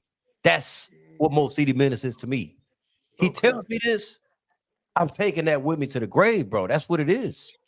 It's a solid, I will bet the house on it type of shit. You know what I mean? He said, I watched Shakur spar Marquise Taylor, the middleweight. He different. Mm. Listen, like I said before, doesn't matter what you think of an individual as a person. I appreciate what they do inside the ring, man. And what he does inside the ring to me is phenomenal work. Phenomenal work. You're like a magician in there. He is. A candy cat. And in a weird way, man, he's actually building a name by being talked about so much. You ever notice that, man? Like, I mean, for the most part, isn't the villain usually isn't bigger than the hero for the most part? I mean, I yeah, I think mean, so. a lot of people paid to watch Mayweather lose, and he never lost. Right. To me, Joker is bigger than Batman, and just in my opinion, You know, Joker is bigger than so Batman. I mean, it's a double-sided sword to me, man. It's a two-sided thing, man. Because I'm like, okay, I don't like a lot of the stuff that he says. And then some of the stuff, I'm like, okay, I get it. And then, well, maybe he's trying to, build a name and get a bigger buzz and whatever, That's man. my I boy. don't know. It's all good, man. Like I said, it's some of it is lame, but for the other part, most of it is very entertaining, and I enjoy the entertainment aspect that a lot of these fighters bring to boxing nowadays. Check it out, man. I'll let you read it for yourself, Opulent. Read that.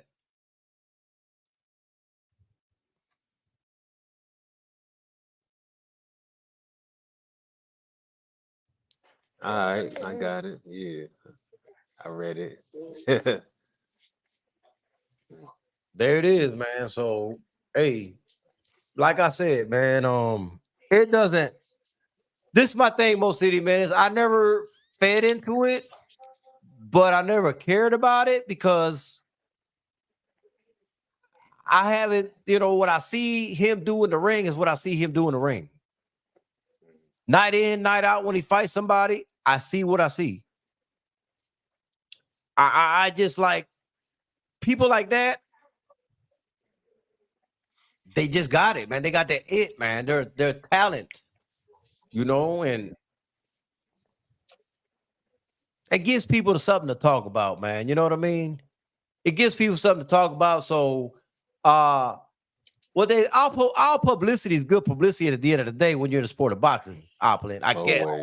Always, and even just being a celebrity, it's the same. It works the same way. So it's just really how they react to it. Yeah, a lot Some of people, people, they didn't like that answer. They didn't like that answer, but man, I promise you on everything, Mo City Menace is a solid motherfucker, bro. Promise you, man. He's the one who sent Marquise Taylor to our channel, Opulent. right? I remember you said that on the live. Yeah, yeah. Like this man knows everybody down there. Shit, he know Matter of fact, he even knows 503 line and stay ready boxing and all the motherfuckers down there in Houston. He knows all the motherfuckers. Yeah, I remember. I don't know if I want to say it. Say it on air. I don't wanna say it. You say whatever's on your mind, bro. Nah, he was TWT for a little bit. I remember. If I remember correctly. Yo. Yeah. Okay. Yeah, but ain't nothing wrong with that. I mean, shit, like I don't. Nah, just some people may feel a way about it. I don't know, but it's Mm, just facts, though. It's just facts. Nothing, no, no diss and none. All love, but mm-hmm.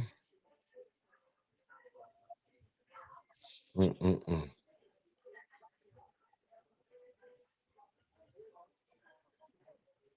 He says he's at the progress camp every day, man.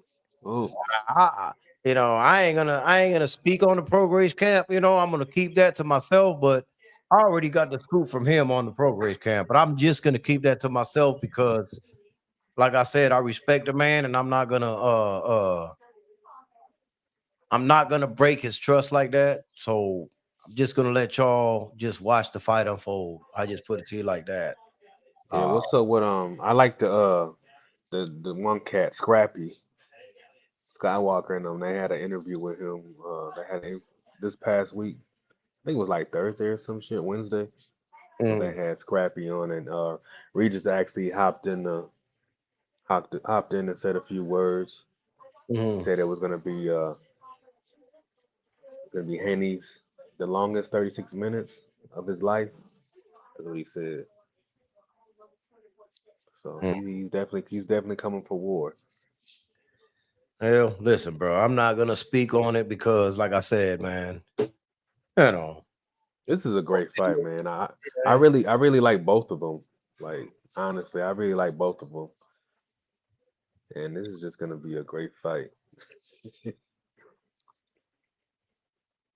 Scrappy Oh got wow, up in two sparring by days ago. Ephraim Bowie 2 days ago. Oh shit. Yeah, man. Like I said, man, there's certain things, man. Like, ah, no, when certain people tell you things, man, you got to keep it to yourself, man, because you don't want to break the trust, Yeah, man. yeah. So I'm probably I gonna say it respect it. after the fight. After the fight, I'm gonna say Mhm. exactly what most City Minutes told me, but I'm not gonna say it till after the fight. I'm gonna keep that to myself till after the fight.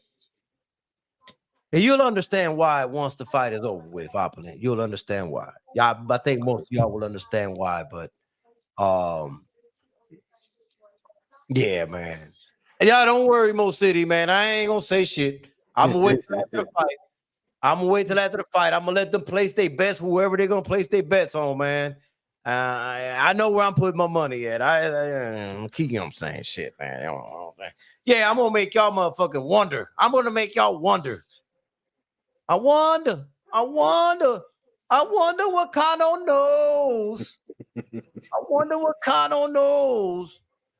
You know what I'm saying? Kano ain't no snitch though, so I'm gonna keep it to myself to after the fact. You feel me? The betting odds haven't even came out yet, though, right? So That's a beautiful thing, bro. okay. I'm definitely gonna be looking at it. I'm definitely gonna be looking at it. I'm definitely gonna be looking at it. I want my action on this one. I'm definitely getting action on this one. You know, and just to be clear, man, that ain't the first time most City Minutes told me some shit and he was right about it. So I'm just gonna leave it there. You know, just gonna leave it there, man. Sims and Moore are fighting right now. Let me see. They're in round 5 of 8. Let me see if that's the Yeesh. Sims and Moore. Oh, so there's one more fight after that, and then it's Rosario and Reboyal. Okay. Okay. Look. Check it out, man. Read that, man. He said, I was there. What? Mel was sparring warehouse workers preparing for Canelo. He told me about that too. So what I said was correct. He wasn't even trying to win this motherfucker fight. Yeah, Man, man was training at his house, bro. warehouse. Man, get the hell out of here. Beating up Taco Bell workers. How can you train at your home and be ready for a fight with Canelo, bro? Like, who does that? Nah, man. Yeah, You know, it's like yeah, you didn't give it your all. Like, what the fuck was that about? You know, man. it blows my mind, man. I don't know, man. I don't know, man. Speaking of which, who you got in that fight, man? Devin or Regis, man? Just you know. Or do you want to hold that for later?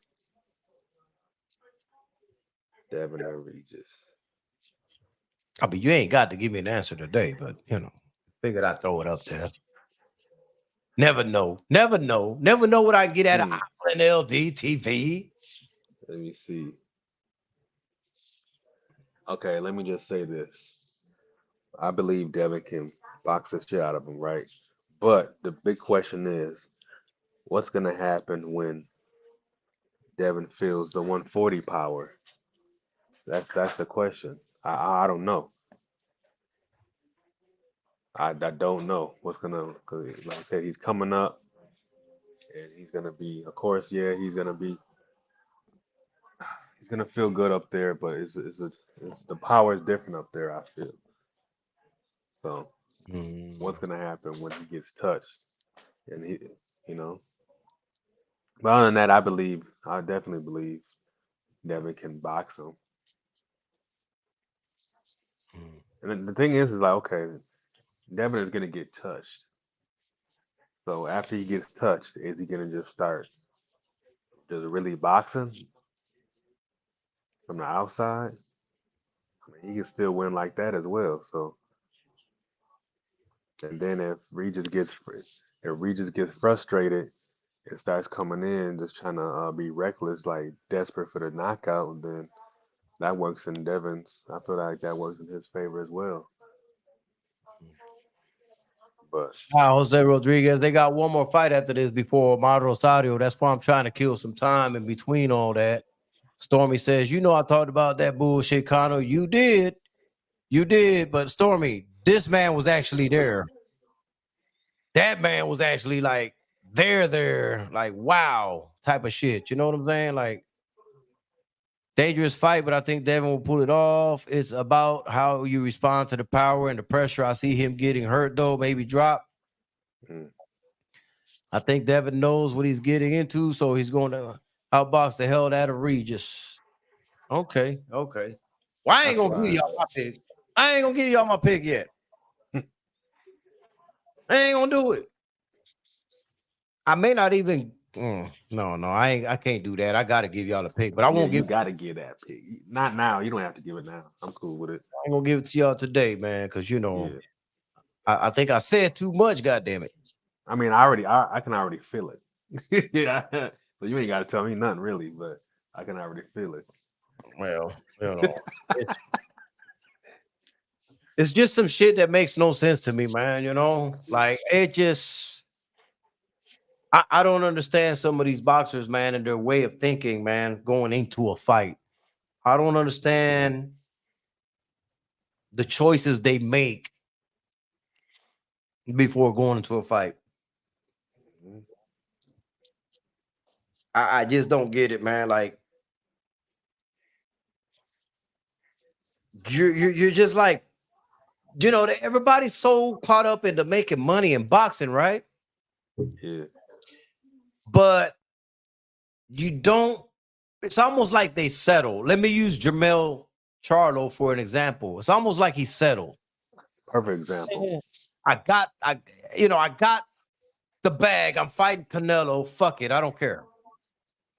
You know, but the thinking should be opposite of that. The thinking should be, I got the Canelo fight. Let me get myself together. Let me make sure I prepare to the Mhm. fullest of my potential Yes. so I can give myself the best optimal chance to beat Canelo Yes. and get even bigger paydays after that. They're Hmm. settling for the initial payday and don't give a fuck about the rest. Yep. And that's why Canelo doesn't want to fight Benavidez because Benavidez doesn't give a shit about none of that shit. He's gonna come in and just beat the shit out of him. That's why Canelo's not gonna fight Benavidez. In the preparation for the biggest fight of his career, Buster Douglas ordered meal service in the sauna. Damn. But hey, listen, man. I guess my point is, man, that you know they're settling, man. Like people go to work and shit, and they settle for a job. They don't think they can make more money. They're like, I'm just gonna stay at this job for the rest of my life. They don't look to improve their way of life. You know what I'm saying? Like they just say, okay, this is good. It pays my bills, man. I'm living. I'm cool. That's settling right there. Yeah, You know what I'm saying? Instead of saying, you know what, man, this is a starter job right here, man. I'm gonna keep my eyes open. I'm gonna stay on my toes. I'm gonna look for different avenues to bring income into my home. I'm gonna look at ways to invest my money. I want my money to work for me. I want to be able to do this. I want to be able to do that. Oh, this job is paying more. I'm gonna go over there and shoot for that job over there. I'm trying to rape the bank and molest the dough. God damn it! Are you feeling what I'm saying? Yeah. Remember, I told you though. No. When you settle, what do? That's it. Remember, I told you though. I don't trust dudes who are infatuated with European designer clothes. So he been suspect. But like I said, remember when we did the prediction? I didn't want to be right. I wanted to be wrong, but I was right. Of course, every man can, it's your money, buy what you want, but those dudes are infatuated with European designer clothes. And for me, cats like that can be bought easily. They're infatuated with, it's usually money over integrity and character. Nah. Mm-hmm. I'm with you, Connor. I want Haney to win because I think he would take the Subriel fight. We just be having nightmares about Subriel. Should almost like he settled. That motherfucker settled. Thank you, Queen 71, for correcting me. He did settle exactly.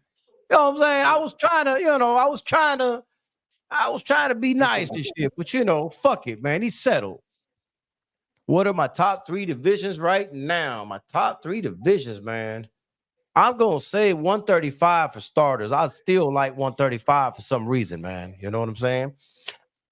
I'm gonna say 140 pounds because at 140 pounds, you got the license of Brian Matias, you got Regis, you got Devin, Tio, even though I don't like him, he's still a good fighter. You know what I'm saying? You got some great prospects coming up at 140, like Luis Feliciano, you got Omar Rosario, that are gonna be later on down the road. It won't be no time soon, but 140 is a very active division. And the other one that I like a lot is going to come to a surprise to some, but 168 simply because of the Benavidez, Andre, and of course Canelo's still there. I would like to see how that's going to play out. You got David Morrell also there. You know what I'm saying? So those are my 3 divisions that I'm keeping my eye on. And Stormy B Man said, "Freaky finances by local." Hey, bro, I'm gonna say it one more time so people to write that in their notebook, man. I'm trying to rape the bank and molest the dough. And if you ain't trying to do the same, you're gonna get left behind like a motherfucker. Jamel could had the money and the legacy fight. These fighters lately are very disappointing, man. Yeah. Mel retiring after Bud beats him. I don't think that fight's happening. Queen 71, boy, she going all out with the shots, man. She emptying the clips. I feel like Bud's gonna retire after the trilogy with Spence. Keyword, I said trilogy. You get my drift. I got you. Jamel set himself up to walk away a while ago. Early stock investments is a Tesla. He really ain't got no reason to fight. But Mo City, bro, that's still settling. That's still settling to me. You invested, fine. I invest.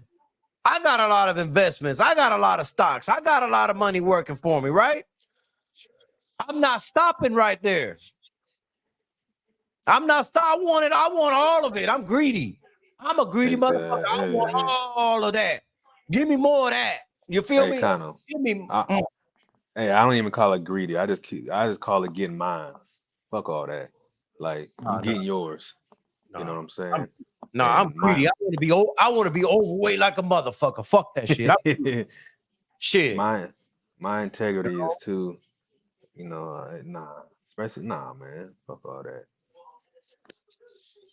I would have beat the shit out of Canelo. I would have Well, went in there making him think like, yeah, I'm gonna throw the fight and just go in there and just beat his ass. That's what I would have done. I would have straight played him. out. It's a cash out, bro. 140 most underrated division. He going into witness protection for protection. I said it. Witness protection. Oh shit. Oh shit. Let me see. What else they say? They say something crazy here. That's what I think, Queen 71. That's how I feel about it. She's gonna be a trilogy. I don't know, man. Like Lessons, Tay. I don't know because honestly, man, what I'm waiting on to see is what happens in the second fight. You know, that's gonna really determine everything. So until that fight even happens, I don't know, man. That's a bold statement you just said there, bro. I don't know. It is, but it's just something that I felt from the beginning. I felt like it's a Yo, check this out, bro. What you just said there, bro. What you just said there, peep game now. yeah. You can clip this if you want, bro. That sounded like a K-Rod statement. Oh no! Get out of here! Get out of here! Oh man! Oh man! Dang! He said K-Rod. No, all I'm saying is that Earl's gonna win that second fight. Let me be clear. Earl's gonna win the second fight, and then they're gonna want to fight again. For the like I said, it's a all of this is a cash grab. Is in his business. At the end I of the just threw a day, low blow at you, didn't I? it's all good. It's all love. But yeah, that's I I wasn't. bet you don't clip that one. I'm gonna clip that thing. I'm gonna clip it. Fuck it. I'm gonna clip it.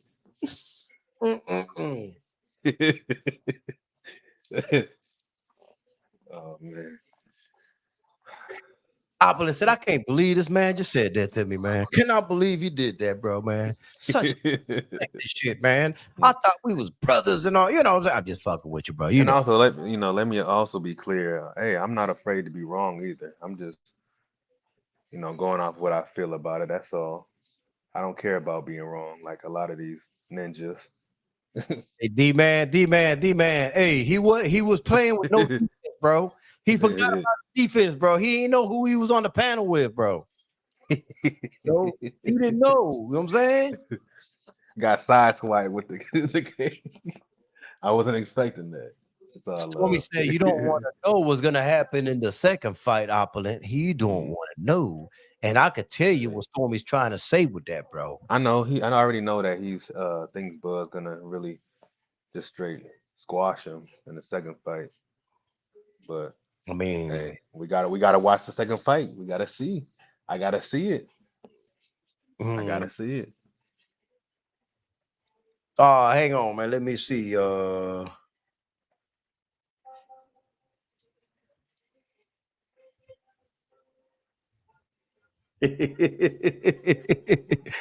Hey, man. See, Mo City, man. You got me, man. Look, you know I ain't trying to say nothing. You know I ain't trying to say nothing. Behind the hands TV. You know I ain't trying to say nothing, bro, man. But you're fucking pushing me, man. You're pushing me to the brink of, like, what do you want me to do? Blow up, bro? I'm gonna blow up eventually, bro. You can't keep. You don't fucking with me like this, bro. You can't keep fucking with me like this, God damn. Jose, you're right. You're exactly right. But I'm assuming that Spencer's gonna win the second fight. That's why I say trilogy. That's all. So, but if I'm wrong, then hey, I'll happily eat crow. I'm cool with that. Y'all have to pay attention to what Earl said. Earl said to someone, of course, Bud won, no excuses. But if he fight Bud again, he'll make the fight even closer and compare it to the first fight, okay? If Spence get beat the same way, it wouldn't be a third fight. You know, Exactly. Mo City teasing me over here, right? He laughing with his laughing emojis, man. You know what I mean? See, he know I'm not gonna spill. He know I'm not gonna spill. He's know I'm not a leaky faucet. That's why he sends that to me. He know I'm not gonna be. But bro, don't do that to me, bro, man. You know what I'm saying? Not damn I'm saying shit. Yeah, damn, bro. He gonna make me call him after this damn live shit. You gonna watch the second fight in the blindfold, man. Listen, man. All I'm saying is, man, that I'm not one of those that I just got to see the second fight, man. I mean, I really can't. I really can't say, man. I mean, I don't know what's gonna happen the second fight, man. I have so many questions, in my mind that I won't answered, and I won't really have them answered until I see the second fight. If it plays out the same way, it plays out the same way. So be it. Let's speak a hypothetical now. So if Spence gets beat the same way, then we have to be honest and say that Spence isn't what we thought he was. Simple as I'm not that. gonna go that far. I'm not gonna go that far. Yeah, I feel like to get washed. Okay, to get washed like that, then he's not everything that we thought he was. I mean, we have to be honest with it. If it's competitive and then he loses, okay, all right, you know what I'm saying? What I'm Then trying to say with that, though, what I'm trying to say with that is there's always a guy that's just better than you. It doesn't mean he can't beat everybody else. better is different than getting washed though. He got washed in his first fight, so if like I said, he come back the second fight and it is more competitive, and then he just loses, and okay. But if he gets washed like he did this first fight, then nah, man, you just not what we well, you're exactly what they said you were built. Hmm. That's how I gotta go with that, like, because I mean he got Even washed. though even though he's got a good resume, I think his resume is solid. Oh no, trust me, I'm never gonna call him a bum or nothing. I'm never gonna call him a bum, but he, I mean, he beat some, he beat some great fighters. But look at Ugas' last fight. God damn.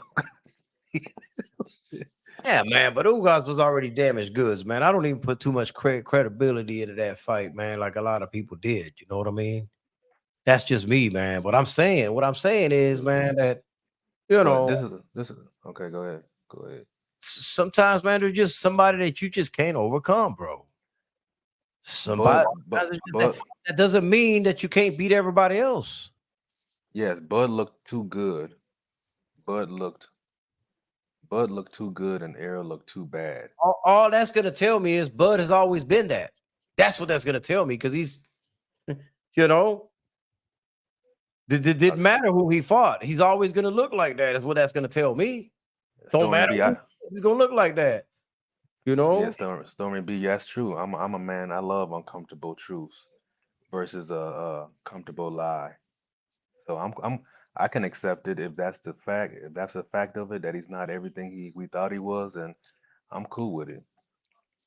Let me just put it to you like this, bro. Put it to you like this. I know there's weight classes for a reason. I get it. Yeah. I get it. But the way Terrence Crawford fights, I would pick him over Canelo, bro, if they fought. No lie. I would pick him Hmm. over Canelo. Really? I Okay. would. I really would. And people are saying, oh man, that's a lot of weight. That's a lot of weight. Oh, duh. Bro, I don't think Hmm. so. I just don't think so.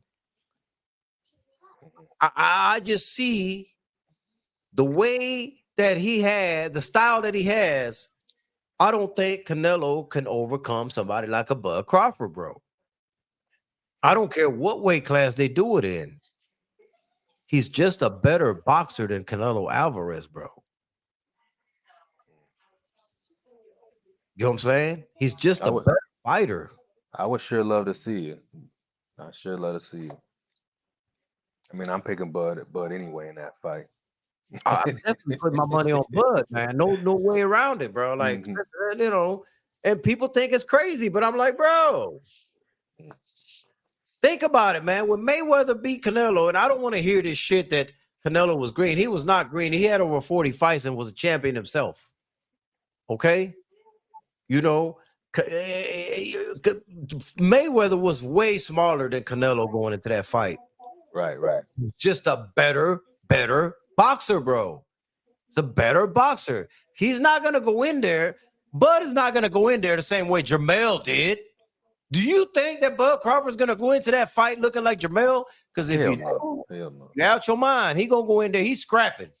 Yeah. You know what I'm saying? He's scrapping. You going to be in there for a fight with this motherfucker. I mean, I think it's fair to say that Jamel laid down for the payday. It's just very clear that he did that. So he didn't even give his best. So even I believe that he could have beat him if he really would have showed up to fight, but he just didn't. So Stormy seems to be agreeing with me on this because he says Kano, his boxing ability and mental makeup are attributes Canelo has never, all caps, never faced in his career. Uncharted. I had to say that smoothly because the sensei said it and I couldn't scream that, okay? Because, you know, sensei is not a person that talks loud. So I had to, you know, tone it down and read it in a calm, smooth voice. You know. So that calm killer voice. Well, I just don't think it's like, I honestly think that fight makes money. Like, I don't understand why people are saying that this would be a good fight to make. You know, if anything, the one that will shy away from this will be Canelo, because I believe Canelo deep down inside knows that he cannot beat Terrence Crawford. That's my opinion. I believe that the fight would not happen simply because Canelo believes that he cannot beat Terrence Crawford. Is anybody in disagreement with that statement there? I swear, I think I seen something on Twitter, and we know how fake Twitter can be, but I thought I seen something where Canelo was saying, bring Terrence Crawford on.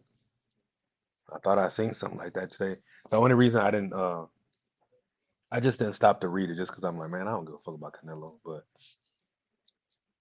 Okay, well, let me pose this I question feel to like I you. seen that. Do you believe Canelo when he said that? No, I don't. I think that's more or less why I keep scrolling. Yeah, so no, I didn't believe it. No. Deep down inside, this man knows that that's a problem for him. Deep down inside, he knows that that would be bad for his career. That would be a suicide on his career right there. He's made millions and millions and millions of dollars, but Canelo's not a settler. He wants to keep making more money. Fighting Terrence Crawford would stop that money train for him. It would. Do you know how bad that would look on a man? 147 pounder that came up to 168 and smoked your ass. Would anybody even want to watch Canelo after that? Yeah, because he has diehard fans. Canelo fans are like cowgirl fans.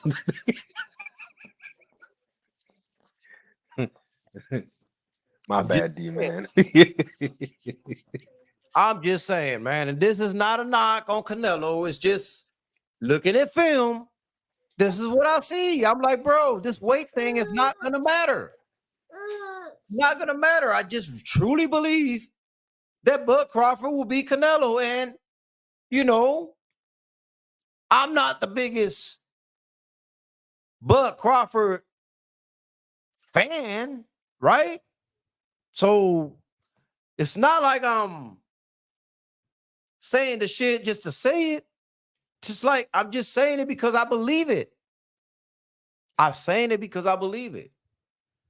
That's how I see it, man. And I don't I highly doubt I'm wrong about it, man.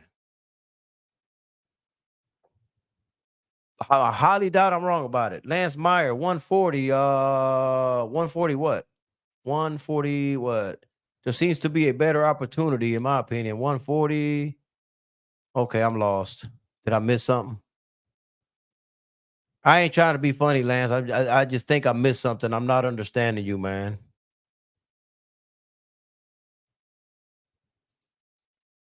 Salute, salute, salute to you. Oh, T.O. But T.O. for who, though? For who? We're talking about Terrence Crawford, man. You know, Terrence ain't going to go back down to 140 for no damn T.O. You know, I would like to see him go up and fight Crawford at 147. That would be the more sensible thing. Stormy says, Cano, peep this. Though Canelo is bigger, he's never been a physical fighter. Plus, he's not a great boxer. A small inside Bud is both. I'll tell you, I'll go a little further than that. I'll go a little bit further than that, man. And a lot of people have not taken advantage of this versus Canelo. But do y'all see how much torque he puts and his waist moves so fucking far back before he throws his punch? And I have never understood in my life why people haven't taken advantage of that. Do you actually believe that a Bud Crawford is going to he's just going to sit there and let Canelo wind up from that far back, leaving all that shit exposed? You're not going to convince me that Bud Crawford ain't going to take advantage of that and fuck his ass up in between all that. Punching in between the punches. I guarantee you Buzz is going to land first because Bud is going to be more direct with it. Am I the only one who sees Canelo being so wide open when he throws punches from so far out? I'm not understanding why people haven't took advantage of it, man. You know? Let me see what we got here. Crawford, let me see. Crawford should fight Boots. Well, I don't know if he's staying at 147, So I don't know. I wouldn't mind seeing the fight, but I mean, I'm not going to say he has to fight him. I just wanted to see a good fight where fighters actually box. Bud will counter Canelo all night. That wide-ass left hook going to get him countered, bro. I mean, bro, that shit is just there, man. It's like, exactly, Stormy, man. Like, bro, I know you see this shit, Stormy. I'm not talking directly to you. I know you see what I just saw. I know you see what I see on film. I know you see it. I'm talking to them, Stormy. You know what I'm saying? You've been on top of the class. You actually the sensei, okay? You up there. You could teach this shit, okay? We ain't talking about Stormy. Stormy see what I see. He know what I'm saying ain't no lie. He know that every time Canelo winds up the punch, he gonna get hit with 3 or 4 shots. Bop, bop, bop. I don't know. Like, how many of those he gonna take before he says, fuck it, bop, and get knocked out? Everybody keeps talking about Canelo got a chin. Canelo got a chin. Canelo got a chin. It ain't been hit enough. It ain't been hit enough. Don't tell me this man cannot be knocked out, because he can. Yes, he can.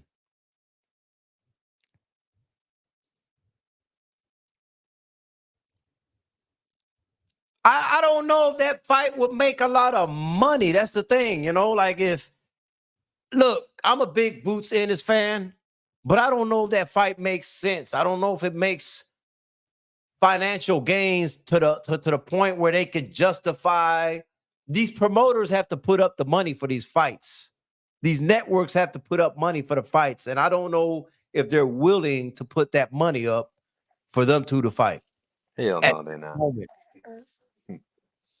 Nope. Oh, I'm just saying, man. Boots is gonna reign at 147. Like I said, Terrence is gonna retire after the trilogy. He's not looking back at boots. Mm. He's literally in the ninth inning of his career, ready to hang it up. Mm. Andre Benavidez. That's next weekend. Is that next weekend? Shit, I don't remember. I know What it's up, coming Brent in Fox? November. Is it November?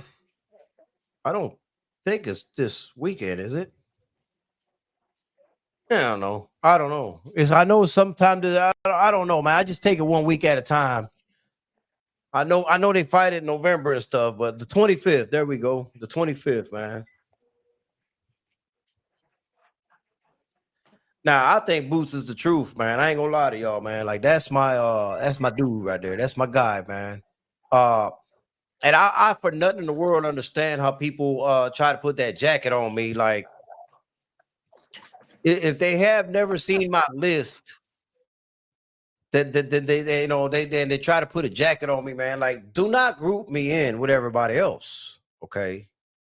Because there was this thing going around that, oh man, the moment Spence lose, everybody gonna jump on the Boots wagon. The moment, man, bro, I was never on the Spence wagon to begin with. I've always had Boots over Spence, always. Let me say this though: if if Spence gets washed again by Terrence, I'm still gonna be a fan of him. That don't mean shit. All it means is that Terrence is just a better man. That's all. Absolutely, absolutely. But what I'm trying to say is that I was a bigger fan of Boots than I Right. ever Okay. I was got of you. Earl Yeah, I from got day you. one. And people try to put this jacket on you like, oh, hey, yeah, yeah, all these motherfuckers then jumped on the Boots wagon. No, bro, I've been on that motherfucking train from the beginning, man. Miss me with that shit. I've been on that train, man. Oh Been on, yeah, I definitely always hear. I always remember you saying that you were always Boots. That at the end of the day, you don't really care too much for either fighter. So yeah, you've always been clear about that. but they tried to put that jacket on me one day, man. I was like, whoa, whoa, whoa, whoa, whoa, whoa, whoa, whoa, whoa, whoa, whoa, whoa. Except for me, Stormy. Except for me, Stormy. Cause bro, don't hold on, bro. See? Okay. All right. I guess I gotta do this.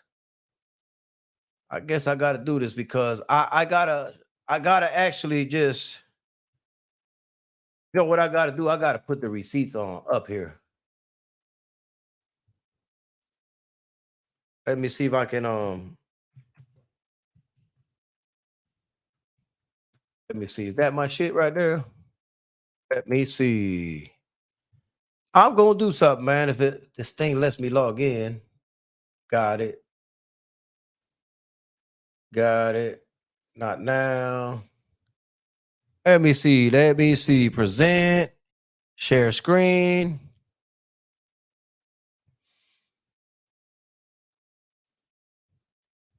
Yeah, share. All right. Let me go to my page. Let me go to my page. How do I make it to my page? All right, bro. Let me make this full screen here. I'm going to go all the way down back to memory lane, right? Back to memory lane when I made a pound for pound list way back when. Way back when. It's probably going to have a date on it as well. So if anybody ever thinks that they could put that jacket on me, y'all are definitely wrong. You can't do that to me. What up, Mo Boxing? I see you, bro. Boy, look at all these great memories I Oh, you have. about to? Had a lot of great memories at these events, man. Shit, I be everywhere, man.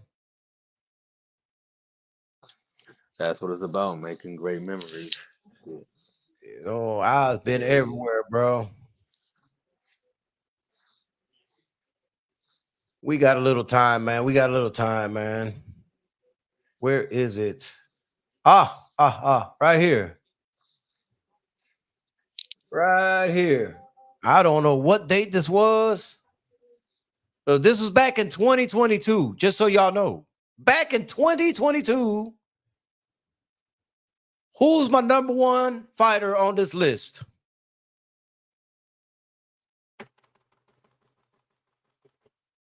Who do I have number one on that list? Jaron Ennis.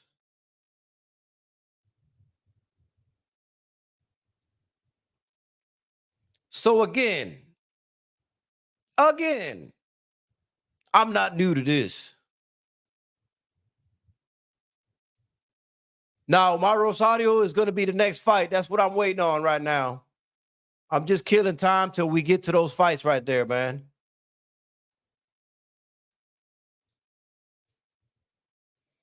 Jaron Ennis. Do y'all see this? So again, look, even Apple and LD liked it way back when. So he know. I've been on Jaron Ennis train the whole time. Okay. Also on this post, this is my pound for pound list back then. It has changed since then based on, Jermell Charlo fucking up and Stephen Fulton fucking up. Okay. But also put on here the criteria I had on here, okay? My pound for pound list based on the original way, which is skills and skills alone. This had nothing to do with resume, nothing to do with accolades, nothing to do with how many titles you got, any of that. My list, when I compose it, is based on styles. What style do I think beats the rest of them? And I have Jaron Ennis number one. And guess what? Till this day, he is still number one on my list. So it wasn't Earl Spence and it wasn't Bud Crawford. So when y'all try to put that jacket on me, don't do that. Don't do that because I have receipts up. I have receipts up, man. I got them. Let me see something here, man.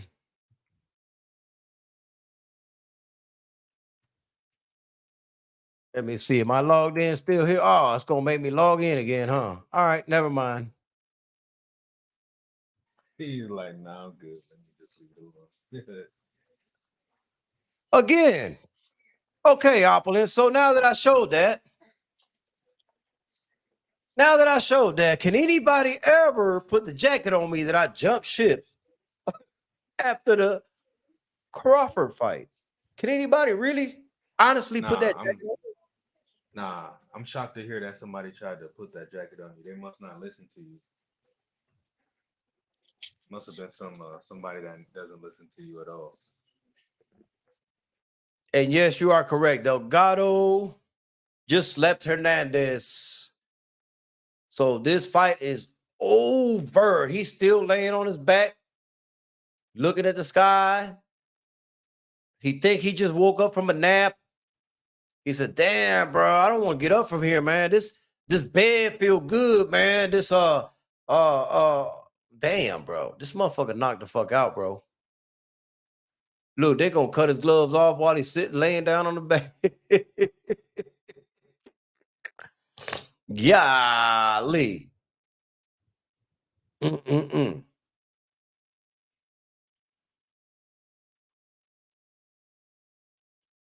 But now, Jose, wait a minute. What happened here, man? Let me see something.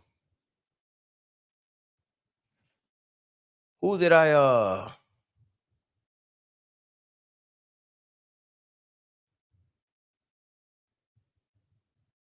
Okay, I was just making sure I had wrenches on the people that I wanted to have wrenches on, man. So now that this fight is over, man. We are about to finally get into the part of the card that I wanted, man. And like I said, the Rosario fight and the LeBron fight are next. Those are the two that I'm focused on.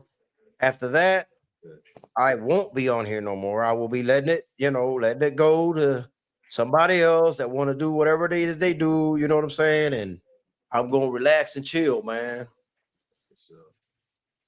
I heard they trying to match Mario Barrios with Boots. He won't last 4 rounds. He won't last 4 rounds, but guess what? I want to see it. Bring that. Fuck, Yeah. put him in there. Yeah, let Boots add him to it. You know? You know what I mean? Like I'm not gonna. Hey, look, bro, let him get that smoke. Let him get beat. You know what I'm saying? I mean, I'm reasonable though. I understand that Boots still had to do work to get shots. You know what I'm saying? Like I'm not an unreasonable individual, man. Like I wanted him to fight Spence and Crawford. I wanted him to fight both of them or either one of them. I was probably one of the only ones that was pushing for him to get a fight with either one of them. It didn't matter to me who, whether it been Spence or Crawford. I wanted to see it. Truly wanted to see it. You know, the only way you're gonna know, only way you're gonna know if you got it is to step in there. That's it. That's it. There's no other way around it. You're not gonna know any other way. So I did. I wanted to see those fights. Wanted to see those fights, man. I doubt we get it at 147 because every indicator seems to me like both. I could be wrong, but it seems like they both are going to be moving up to 154 regardless. That's what I am guesstimating. You know what I'm saying? That's what I'm guesstimating. I could be wrong. Crawford may, decide to stay at 147, and if he does, then I'd like to see it. If he don't, I'm not going to be mad at him if he don't. He did say in a post fight that he was having a hard time making 147. When a fighter is having a hard time making a weight, there's nothing wrong with them going to the next weight class. That to me is not ducking, dodging, or running from nobody. That to me is not that. I would love it. I would love to see Terrence defend those titles though, once at least once. So that would be great.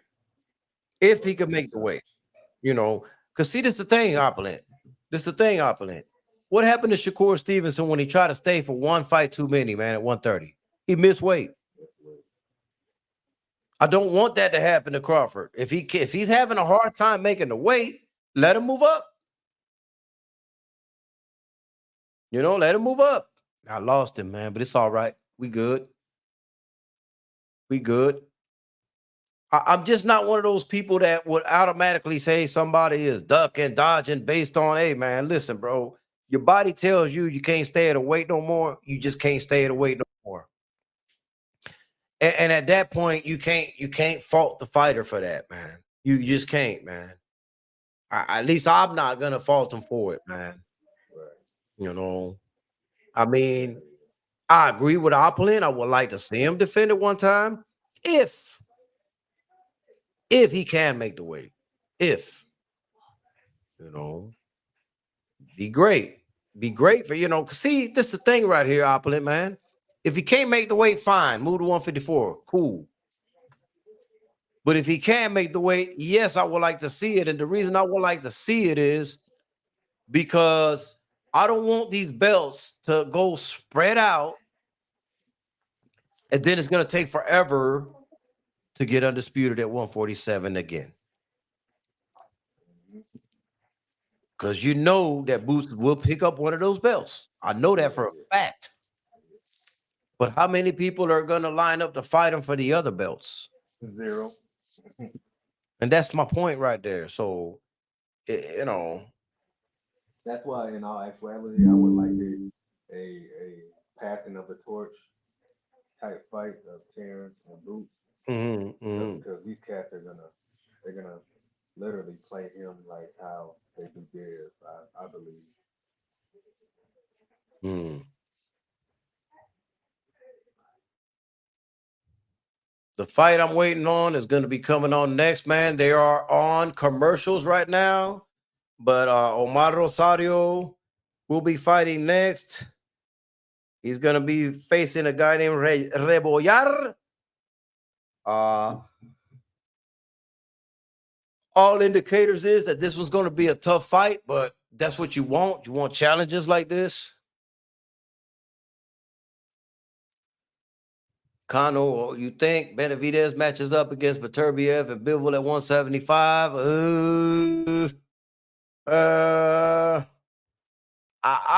I don't think he matches up well with Beterbiev. I ain't gonna lie, bro. That motherfucker punch hard. Bivol, possibly. Bivol, possibly. Bivol's not really a knockout artist, you know, boxes and shit. But matchup wise, that will be the better choice for Benavidez. Beterbiev, man, he's you gonna have to hurt Beterbiev early. If you don't hurt Beterbiev early, he's gonna come at you and he's gonna kill you. It's just what it is, man. Yep. But yeah, man, they ain't commercials now. But yeah, man, what do you think he's gonna do? Do you think? Cause look, if I haven't heard anything on this yet, but if the rematch with Spence and Crawford do happen at 154, it wouldn't make sense for Crawford to come back down to 147 if they do that. I mean, unless he wants to dare to be great. That's it. Man, hey, daring to be great on work when you're going up in weight, man. That coming back down is a motherfucker, bro.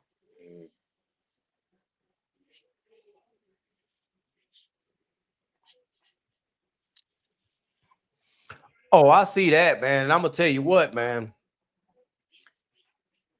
I'll go further than that, man. There's a reason Bivol ain't fought Beterbiev, okay? And it ain't for the reasons that everybody keep talking about this Russia shit, Russia, all that, man.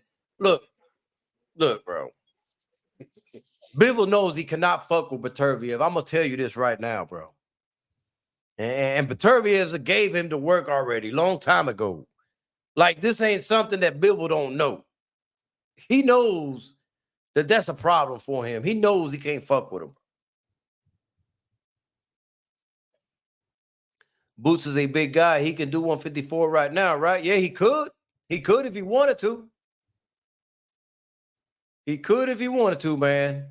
We're coming up on the fight that one of the fights that I was waiting on. Angel Rebollar, 19 years old, 5'8". Came in at 137. Wow, okay. Interesting. What's going on, 88 Sports Talk? Jose says, I think the Bivol fight is going to be harder, but that's just my opinion. Hey, there's nothing wrong with an opinion. Nothing at all. I just think Beterbiev, man, that's a you know, I mean, somebody has to fight him, but shit, that ain't no easy out. They're introducing Omar Rosario right now. You know, he's 11-0, 3 knockouts.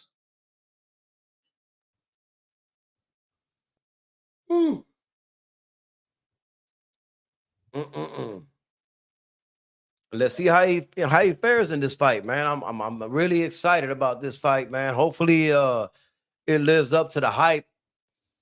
You know, I will say this: I am biased. Omar Rosario is a good friend of mine, so obviously, you know who I'm rooting for. But if you're in here and if you haven't smashed the like button, smash the like button while this referee's reading them their instructions. They tap gloves, man. They're going back to the corners, and the bell's about to ring, man, any minute now. So we about to have that action now, man. We about to have that action, man. Motherfucker always got that face on him, bro. Like, they have that poker face and shit, man. Lights all shining, man. And the bell has rung. We are in the first round. They are in the middle of the ring. Omar Rosario establishing the jab. Angel comes with his jab of his own. Tries to put a 1-2 on there, man.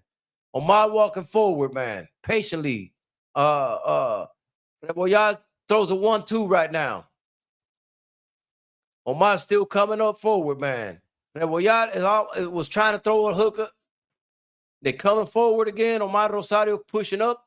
No punches thrown right now, but he's trying to put pressure on him, man. Mental pressure, what it looks like right now. Rebollar looks like he's trying to just look for one punch or something. He's kind of throwing wild when he does throw. Omar Rosario on the move, moving forward, on the front foot, backs up. They back over there in the middle of the ring, man. Not a whole lot of action yet, man. Just a bunch of measurements, man. Feeling out round and shit. Rebollar does throw kind of wild. He did throw a jab to the body, though, just now. Landed that jab to the body.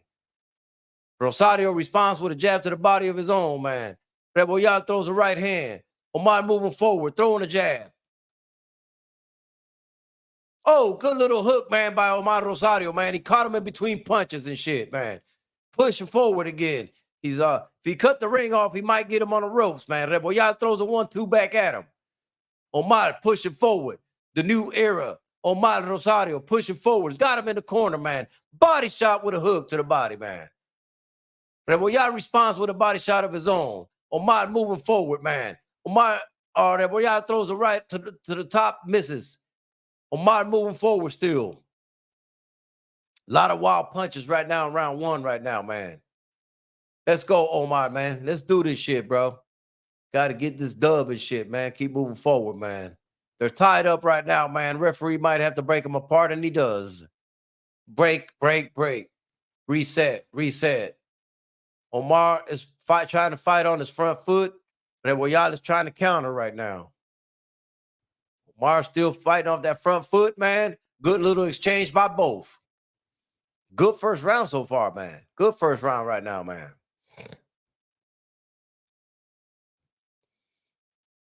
You know, they got little soft exchanges between the both of them, man. Not a whole lot. Omar tried to just apply pressure down, man. 25 seconds left in the first round, man. Not a whole lot of action. Not a whole lot of big shots landed, man. But they both have been semi-active, man. Omar's on his front foot, though, applying the pressure, though, man.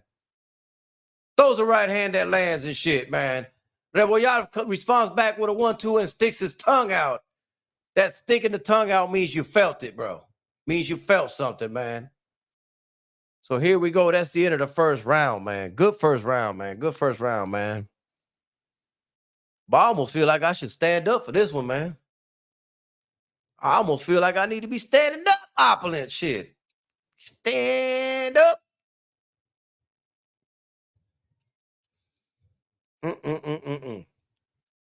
Diego Torres walking into the damn stadium, man. That's going to be a good fight, too, man. That motherfucker 18-0, 17 knockouts, man. Miss Bitch says everybody ducking Dean Williams, okay. Deon Williams, yeah. Ring girl, man, you know, she out there walking and strutting, man. She about to exit the damn ring. We about to get round 2 underway here in just a few seconds and shit, man. Let's see what we get, man. Let's see what kind of adjustments we get going on, man.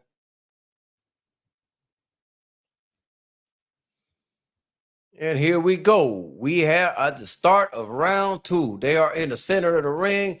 Rebollar comes out firing in that middle of the ring, man. Omar stays composed, though. Working behind his jab, though. Rebollar throws a body shot.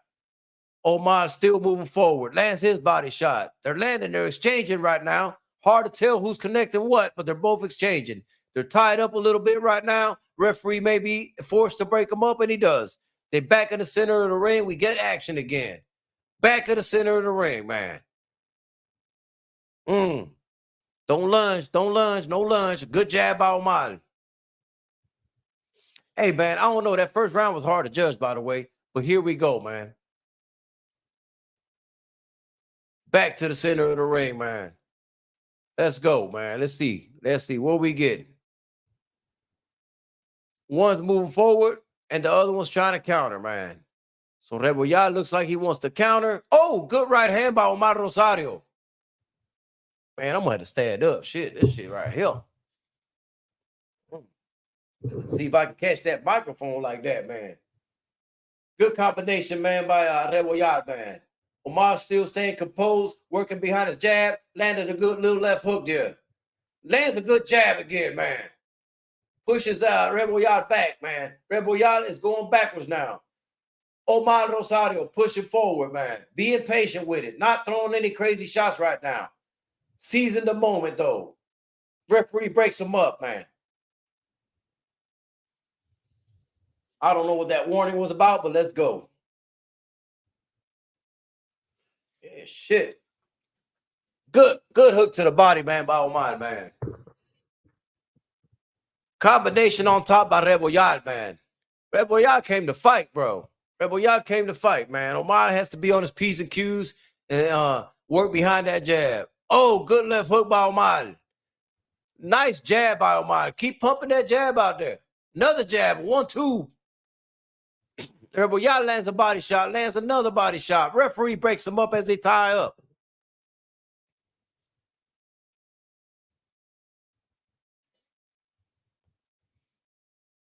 Omar pushing forward. Oh, Rebel Yard tries to throw a left hook, misses with a wild left hook, man. They're both Omar with a nice little jab in there and throws a hook on top of it, man. Good hook to the body by Omar, man. Another jab by Omar Rosario. Pushing forward. Another jab, man. He keeps throwing that jab out there. That's the key right there. Good hook to the body by Rebollar. Good little action right now, man. A little bit sloppy, man. I ain't gonna lie. It's a little bit sloppy, man, but we there. That's the end of the second round. Rebollar looks back at him. I don't know, man. Craziness, man. Craziness, man. Bitch Made Promotions has best fighters. Dion Williams to go. Okay. I'm gonna have to check them out, man. See what y'all got, man, over there, man. We'll see. I don't know. I can't say because I ain't seen it. You know what I'm saying? Opponent coming in and out, man, like motherfucking Houdini and shit. I don't have the volume up, so I don't know what kind of instructions they're giving them in the corner. My bad. Oh, you good, bro. You good, bro, man. We just having fun. I told you, we just having fun, man. This ain't nothing, these live commentary things, man. We just have fun with these, man. It ain't nothing serious, man, I mean, it ain't never serious with us. We always have fun regardless. You know what I'm saying? Hey, I'm definitely gonna have to do another one with you for sure. Yeah, man. We just having fun, man. They back in the middle of the ring. You don't got ESPN Plus? Nah, I don't. Okay. All right. It's all good, man. It don't, all right. Cool. But they back it up there. We in round 3, man. Having a hard time scoring this fight. I'm almost wondering. I want to say Omar's winning because he's applying the pressure, and I think he's landed the better shots. But I don't want to sound biased and shit because I mean he is, one of my boys and shit. You know what I mean? Mhm. That's why I was kind of hoping you had it so you can be like, hey, no, man, maybe you seeing this wrong, blah blah blah, But I'm trying to be true to it though. You know what I mean? Yeah. I mean, it hasn't been a whole lot of action. This round really doesn't have a whole lot of action yet either. Omar Rosario, I will say, is pushing the pace forward. He just got clipped with a little left hand, though, man. Rebel Yard just landed a good body shot. Omar Rosario responds, and that's what's being hard for me to score, that they keep going back and forth. And they each are landing shots. You know what I'm saying? It's kind of hard to tell what the judges are looking for, in this fight. Good right hand by Omar Rosario, man.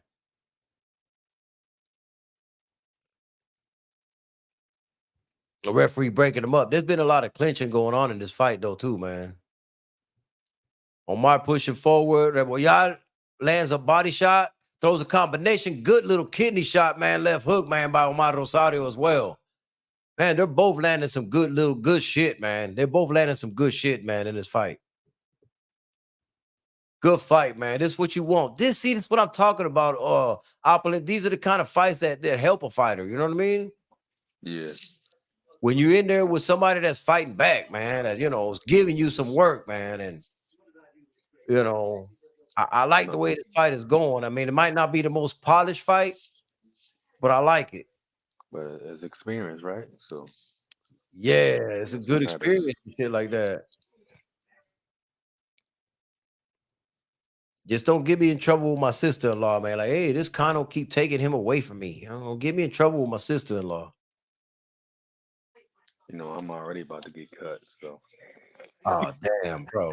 Hey, shit. Oh, shit. uh Oh, good combination by Omar Rosario, man.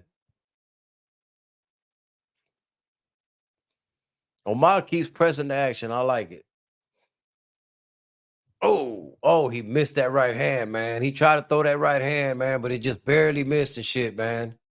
They're back in the center of the ring as you know they're broken apart and shit like that.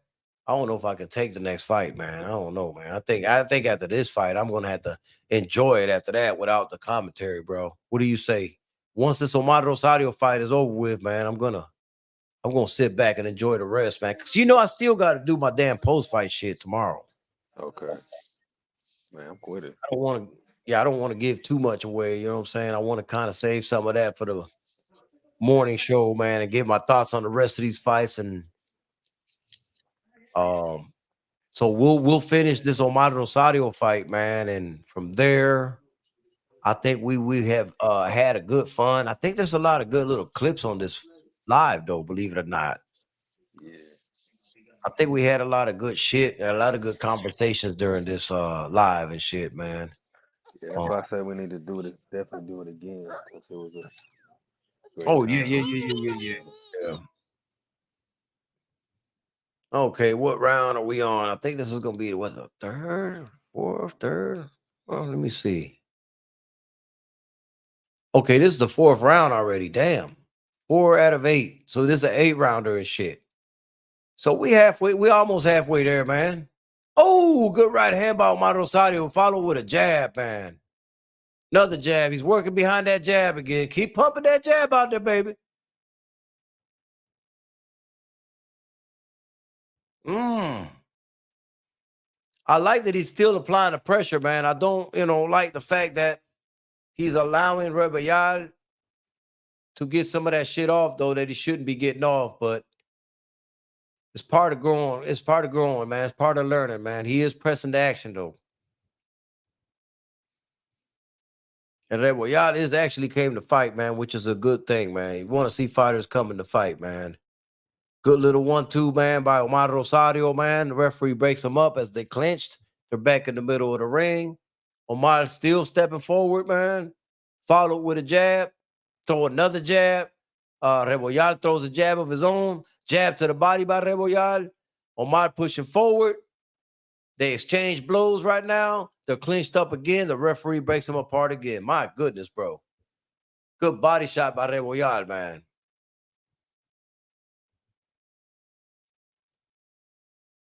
Good exchange by them, man. Who got the better of that exchange? Oh, good body shot by Omar, man. I think that might have bothered Reboyal some right there, man.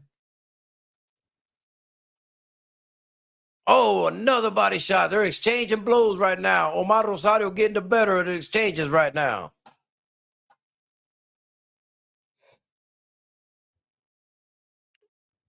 Keep pushing forward, bro. Keep pushing forward, man. He's pushing forward. Keep applying that pressure, man. Be organized, though. That's the one thing I want him to learn, man, to get organized a little bit, man. Not to rush some of his shots and shit right there, but I mean, he's doing a fantastic job. I just, oh, he got caught with a good left, though. Pushing forward. Ooh. Oh, hey. Referee breaking them apart again.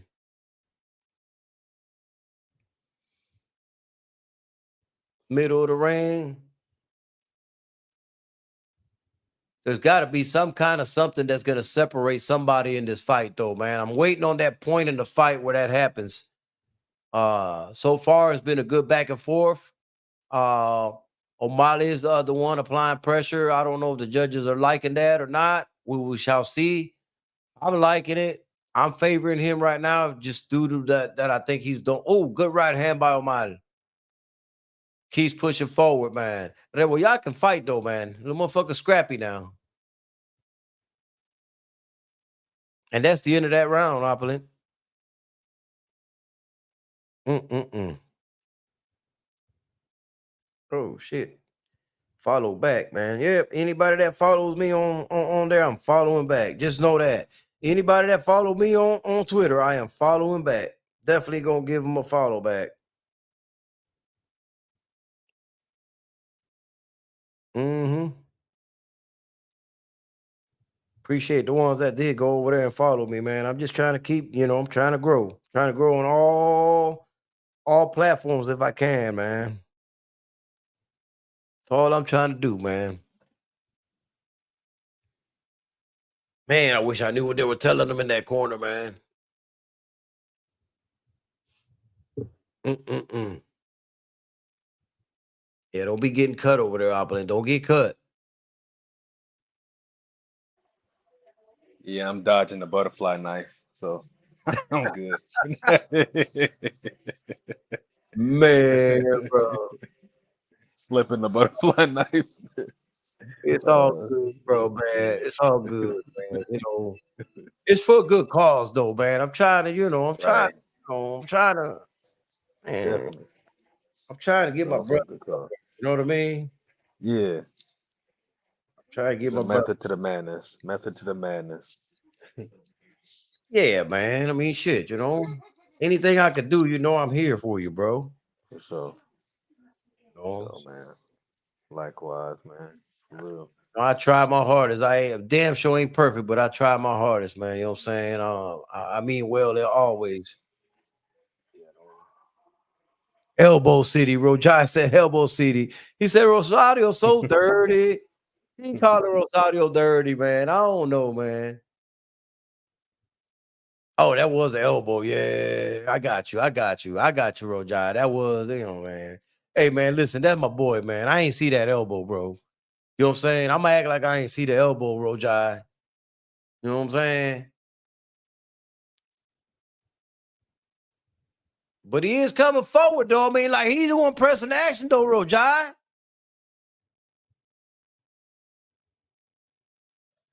Well, Picasso, man, what's your Twitter handle, man? Because I mean, shit, I'm trying to get somewhere on here, man.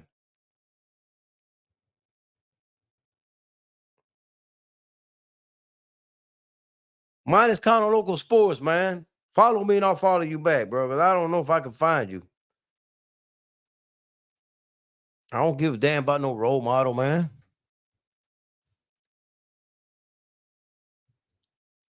You heard what I said, Rojai? I didn't see that elbow, bro. I ain't see nothing, bro. Now that was a clean shot to the body. You saw that clean shot to the body? Huh?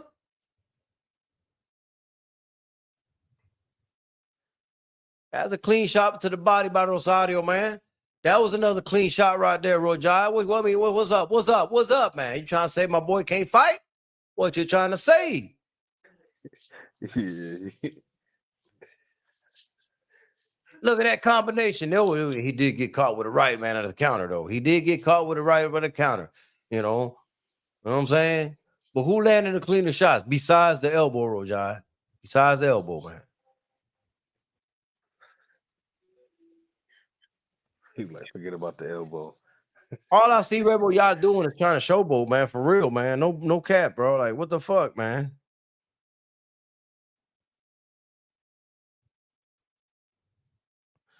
Oh, come on, man. Don't do my boy like that, man.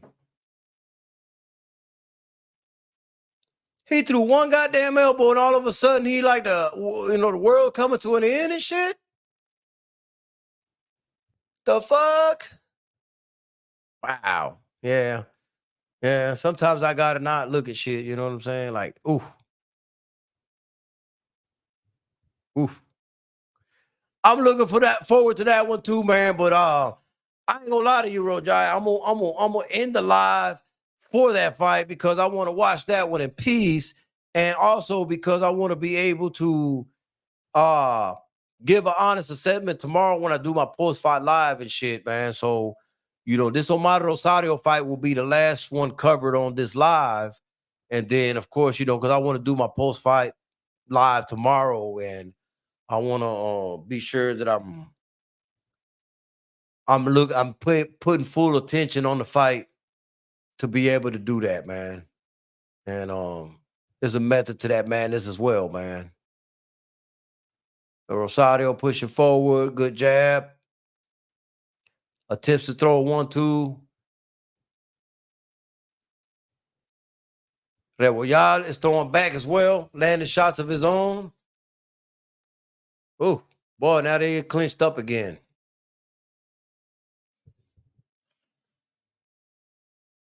Yeah, that's going to be a definite war, man. Rosario, please don't throw no more elbows. These people gonna think that all you do is elbow, bro. Just one elbow. God damn, bro. One measly elbow, man. Good jab by Omar Rosario, man. Snapped his head back with it, bro. But I guess that was an elbow too, Opulent. I don't know, man. Oh, look at that combination. Huh? That was clean. That wasn't no elbow, Rojai. Talk to him, man. Talk to him, Omar. Let him know you got hands too, bro. Push that pace on him, man.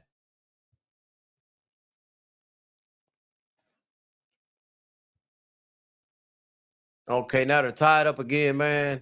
Referee breaking them apart. That's a lot of clinching going on in that fight, man. I think I'd have slipped the elbow too, man. Like, bitch, get off me with that shit, man. You know? All this goddamn clinching, yeah. Sometimes you just got to give somebody a chin check with that. You know what I mean? Oh, good right hand by Reboyal. He's landing some good shit. I ain't gonna lie, man. Like, he does get in his shots as well. Look at Rojai, man. Come on, man. He trolling me, Opulent. Yeah. He trolling me, man. How can I even call a fight serious, man? You know what I'm saying? The man killing me with it, bro. Killing me, man. Killing me with it, man. 49 seconds left in round number 6, man. More of the same going on through there, man. Still don't see Picasso's follow. I don't even know. Was he on? What you said on your IG or Twitter? On Twitter. That's what I'm looking on Twitter, man. Yeah, I'm trying to get my Twitter right, bro. That's what I'm trying to get right, bro. I told you I'm trying to rape the bank and molest the dough, bro. Like, hey, any means necessary. You know, I ain't got a lot to kick it, bro. It's a method, bro. I'm always looking for that, extra, man. That gas money. Right. You feel me, man? You should always be trying to, look for other ways anyway. Yeah. Just the way I am. Oh, he's not on Twitter. Never mind. That's the end of that round, bro. Man, bro. I'm gonna tell you what I shouldn't have did. I shouldn't have looked at the top left corner of this goddamn fucking StreamYard.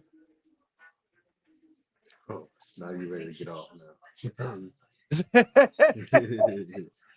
Yo, you caught that, huh? Yeah.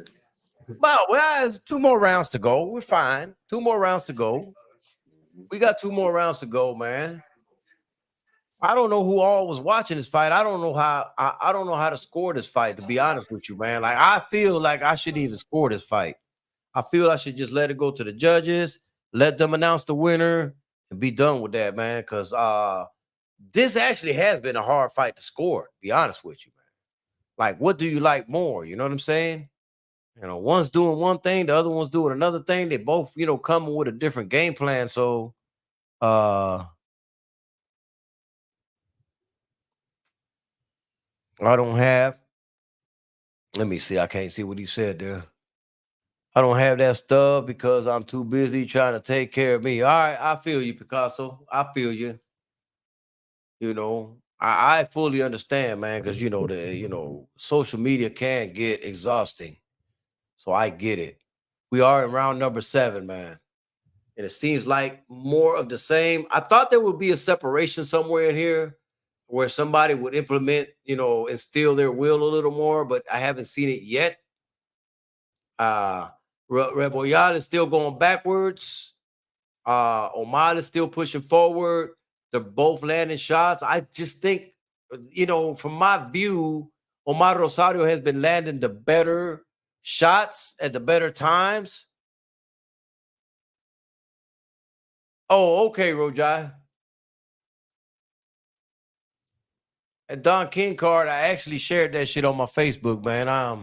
I know Don King, man. So, of course I had to share his card, man, on my Facebook and shit. No, man, I should have said that I know him, shit. Anyway. 138 to go, round number 7. Referee breaking them apart. They're clinched again. They're reset again, back in the middle of the ring, man. Omar follows with a jab. Another jab by Omar. Combination by Omar Rosario right now. Could it be that Royale is starting to tire out a little bit? Could it be that the pendulum is starting to, fall one way completely now? Omar still on the prowl, moving forward. Lands another jab. Pushes forward again, man. Royale lands a left hook to the body, though.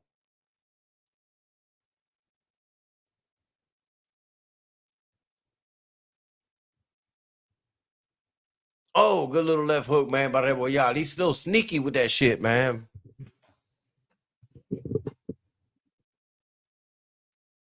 Good combination by both, man. They both exchange punches right there. 38 seconds left in round number 7. More of the same, man. This fight looks like every round has been a replay of each round. From round 1 on till 7, man. It looks like it's been a replay, man. This round right here, though, Omar seemed to have separated himself a little bit, but now is balanced back out again.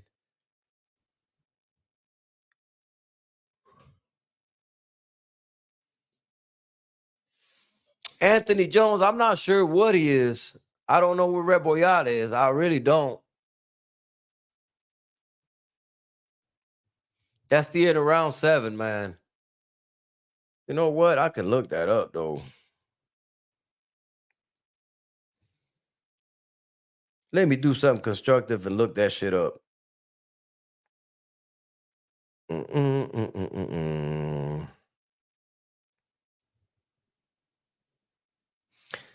Let me look that up.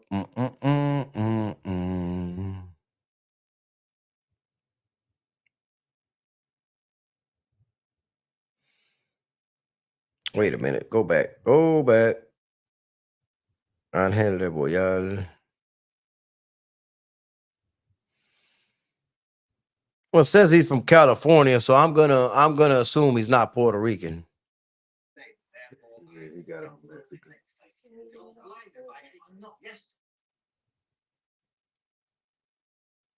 If I was to guess, that's what I would guess. He's of Mexican descent. That's what I would think. We are in the last round. Rojai said he's Mexican American. Okay, cool. That's what I had thought. When I saw California, I was like, yeah, I don't know about that, man. You know what I'm saying?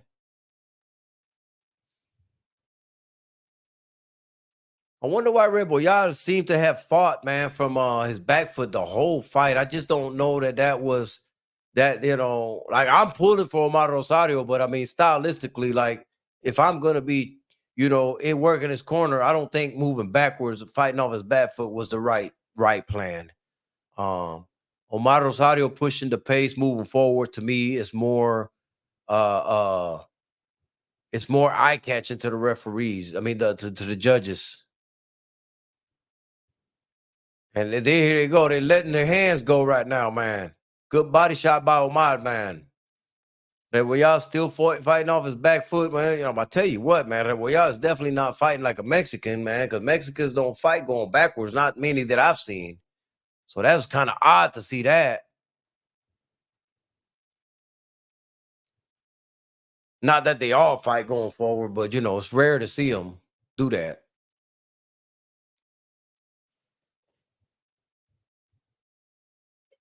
Rosario taking the fight to him, good fight. Yeah, and that's what I'm saying, man. That's what I'm like. I couldn't really judge the fight 903. I wouldn't be like, I couldn't keep it trill, man, because I mean, like I said, Omar Rosario is a good friend of mine. So I'm looking at this fight from a different lens. That's why I don't want to score it. That's why I just want to let it play out and let the judges decide and go from there, man. Because, man, I just, that's my boy.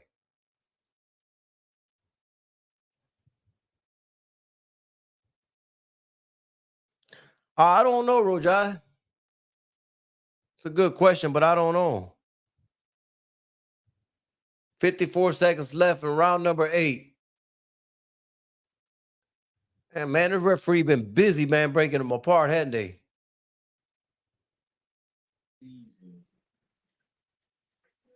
Yeah, Roger, they got a lot of Brazilians and Argentinians down here in Miami. Oh, okay. Ooh, that was borderline punch right there by Rosario, man. That was close to being behind the head. Wasn't quite behind the head, but it was close. Oh, that one was.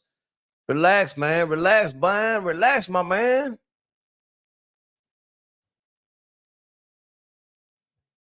You don't want people to start labeling you a dirty fighter like Rojai just did. Shit, damn. Oh, good combination. Good exchange by both right there, man. As the fight is ending. As the fight is over, man. That's it. Rounds 1 through 8 have been done, and we shall see who they decide won that fight, man. I don't know if 903 still in here, man. Let me know who you thought won that fight, man, because I couldn't look at it objectively. I'm just gonna be honest. I could not look at that fight objectively, man.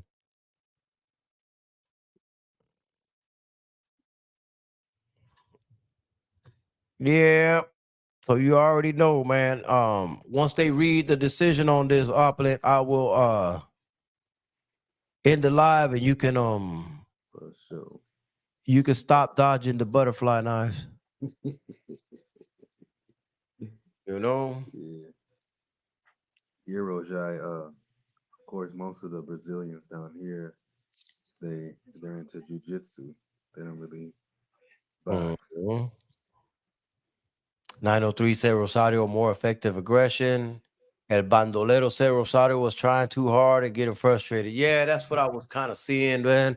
I did felt like he won the fight, but like I said, my eyes are not. He had one thing on his mind: how to hit this man. But my eyes were not gonna allow me to look at this objectively. You know what I'm saying? So that's just what it is. I'm being truthful about it, man. I can't sit here. You know, I ain't never gonna lie to y'all. You know what I'm saying? Like shit, I can't look at that fight objectively, man. Next fight, I'm not gonna be able to look like objectively. You know? So look at Rojai trolling me, man. Let's see. All score the bout 78-74. For your winner by Tim Cheatham, Glenn Feldman, and Lisa Giampa, all score the bout 78-74. For your winner by unanimous decision. Angel Sharky. That's what I'm talking about right there, judges. That's what I'm talking about. That's what we need y'all to do. Wow, they gave the fight to Reboyal. Wow. Didn't expect that. Didn't expect that, but hey. Wow. Jeez.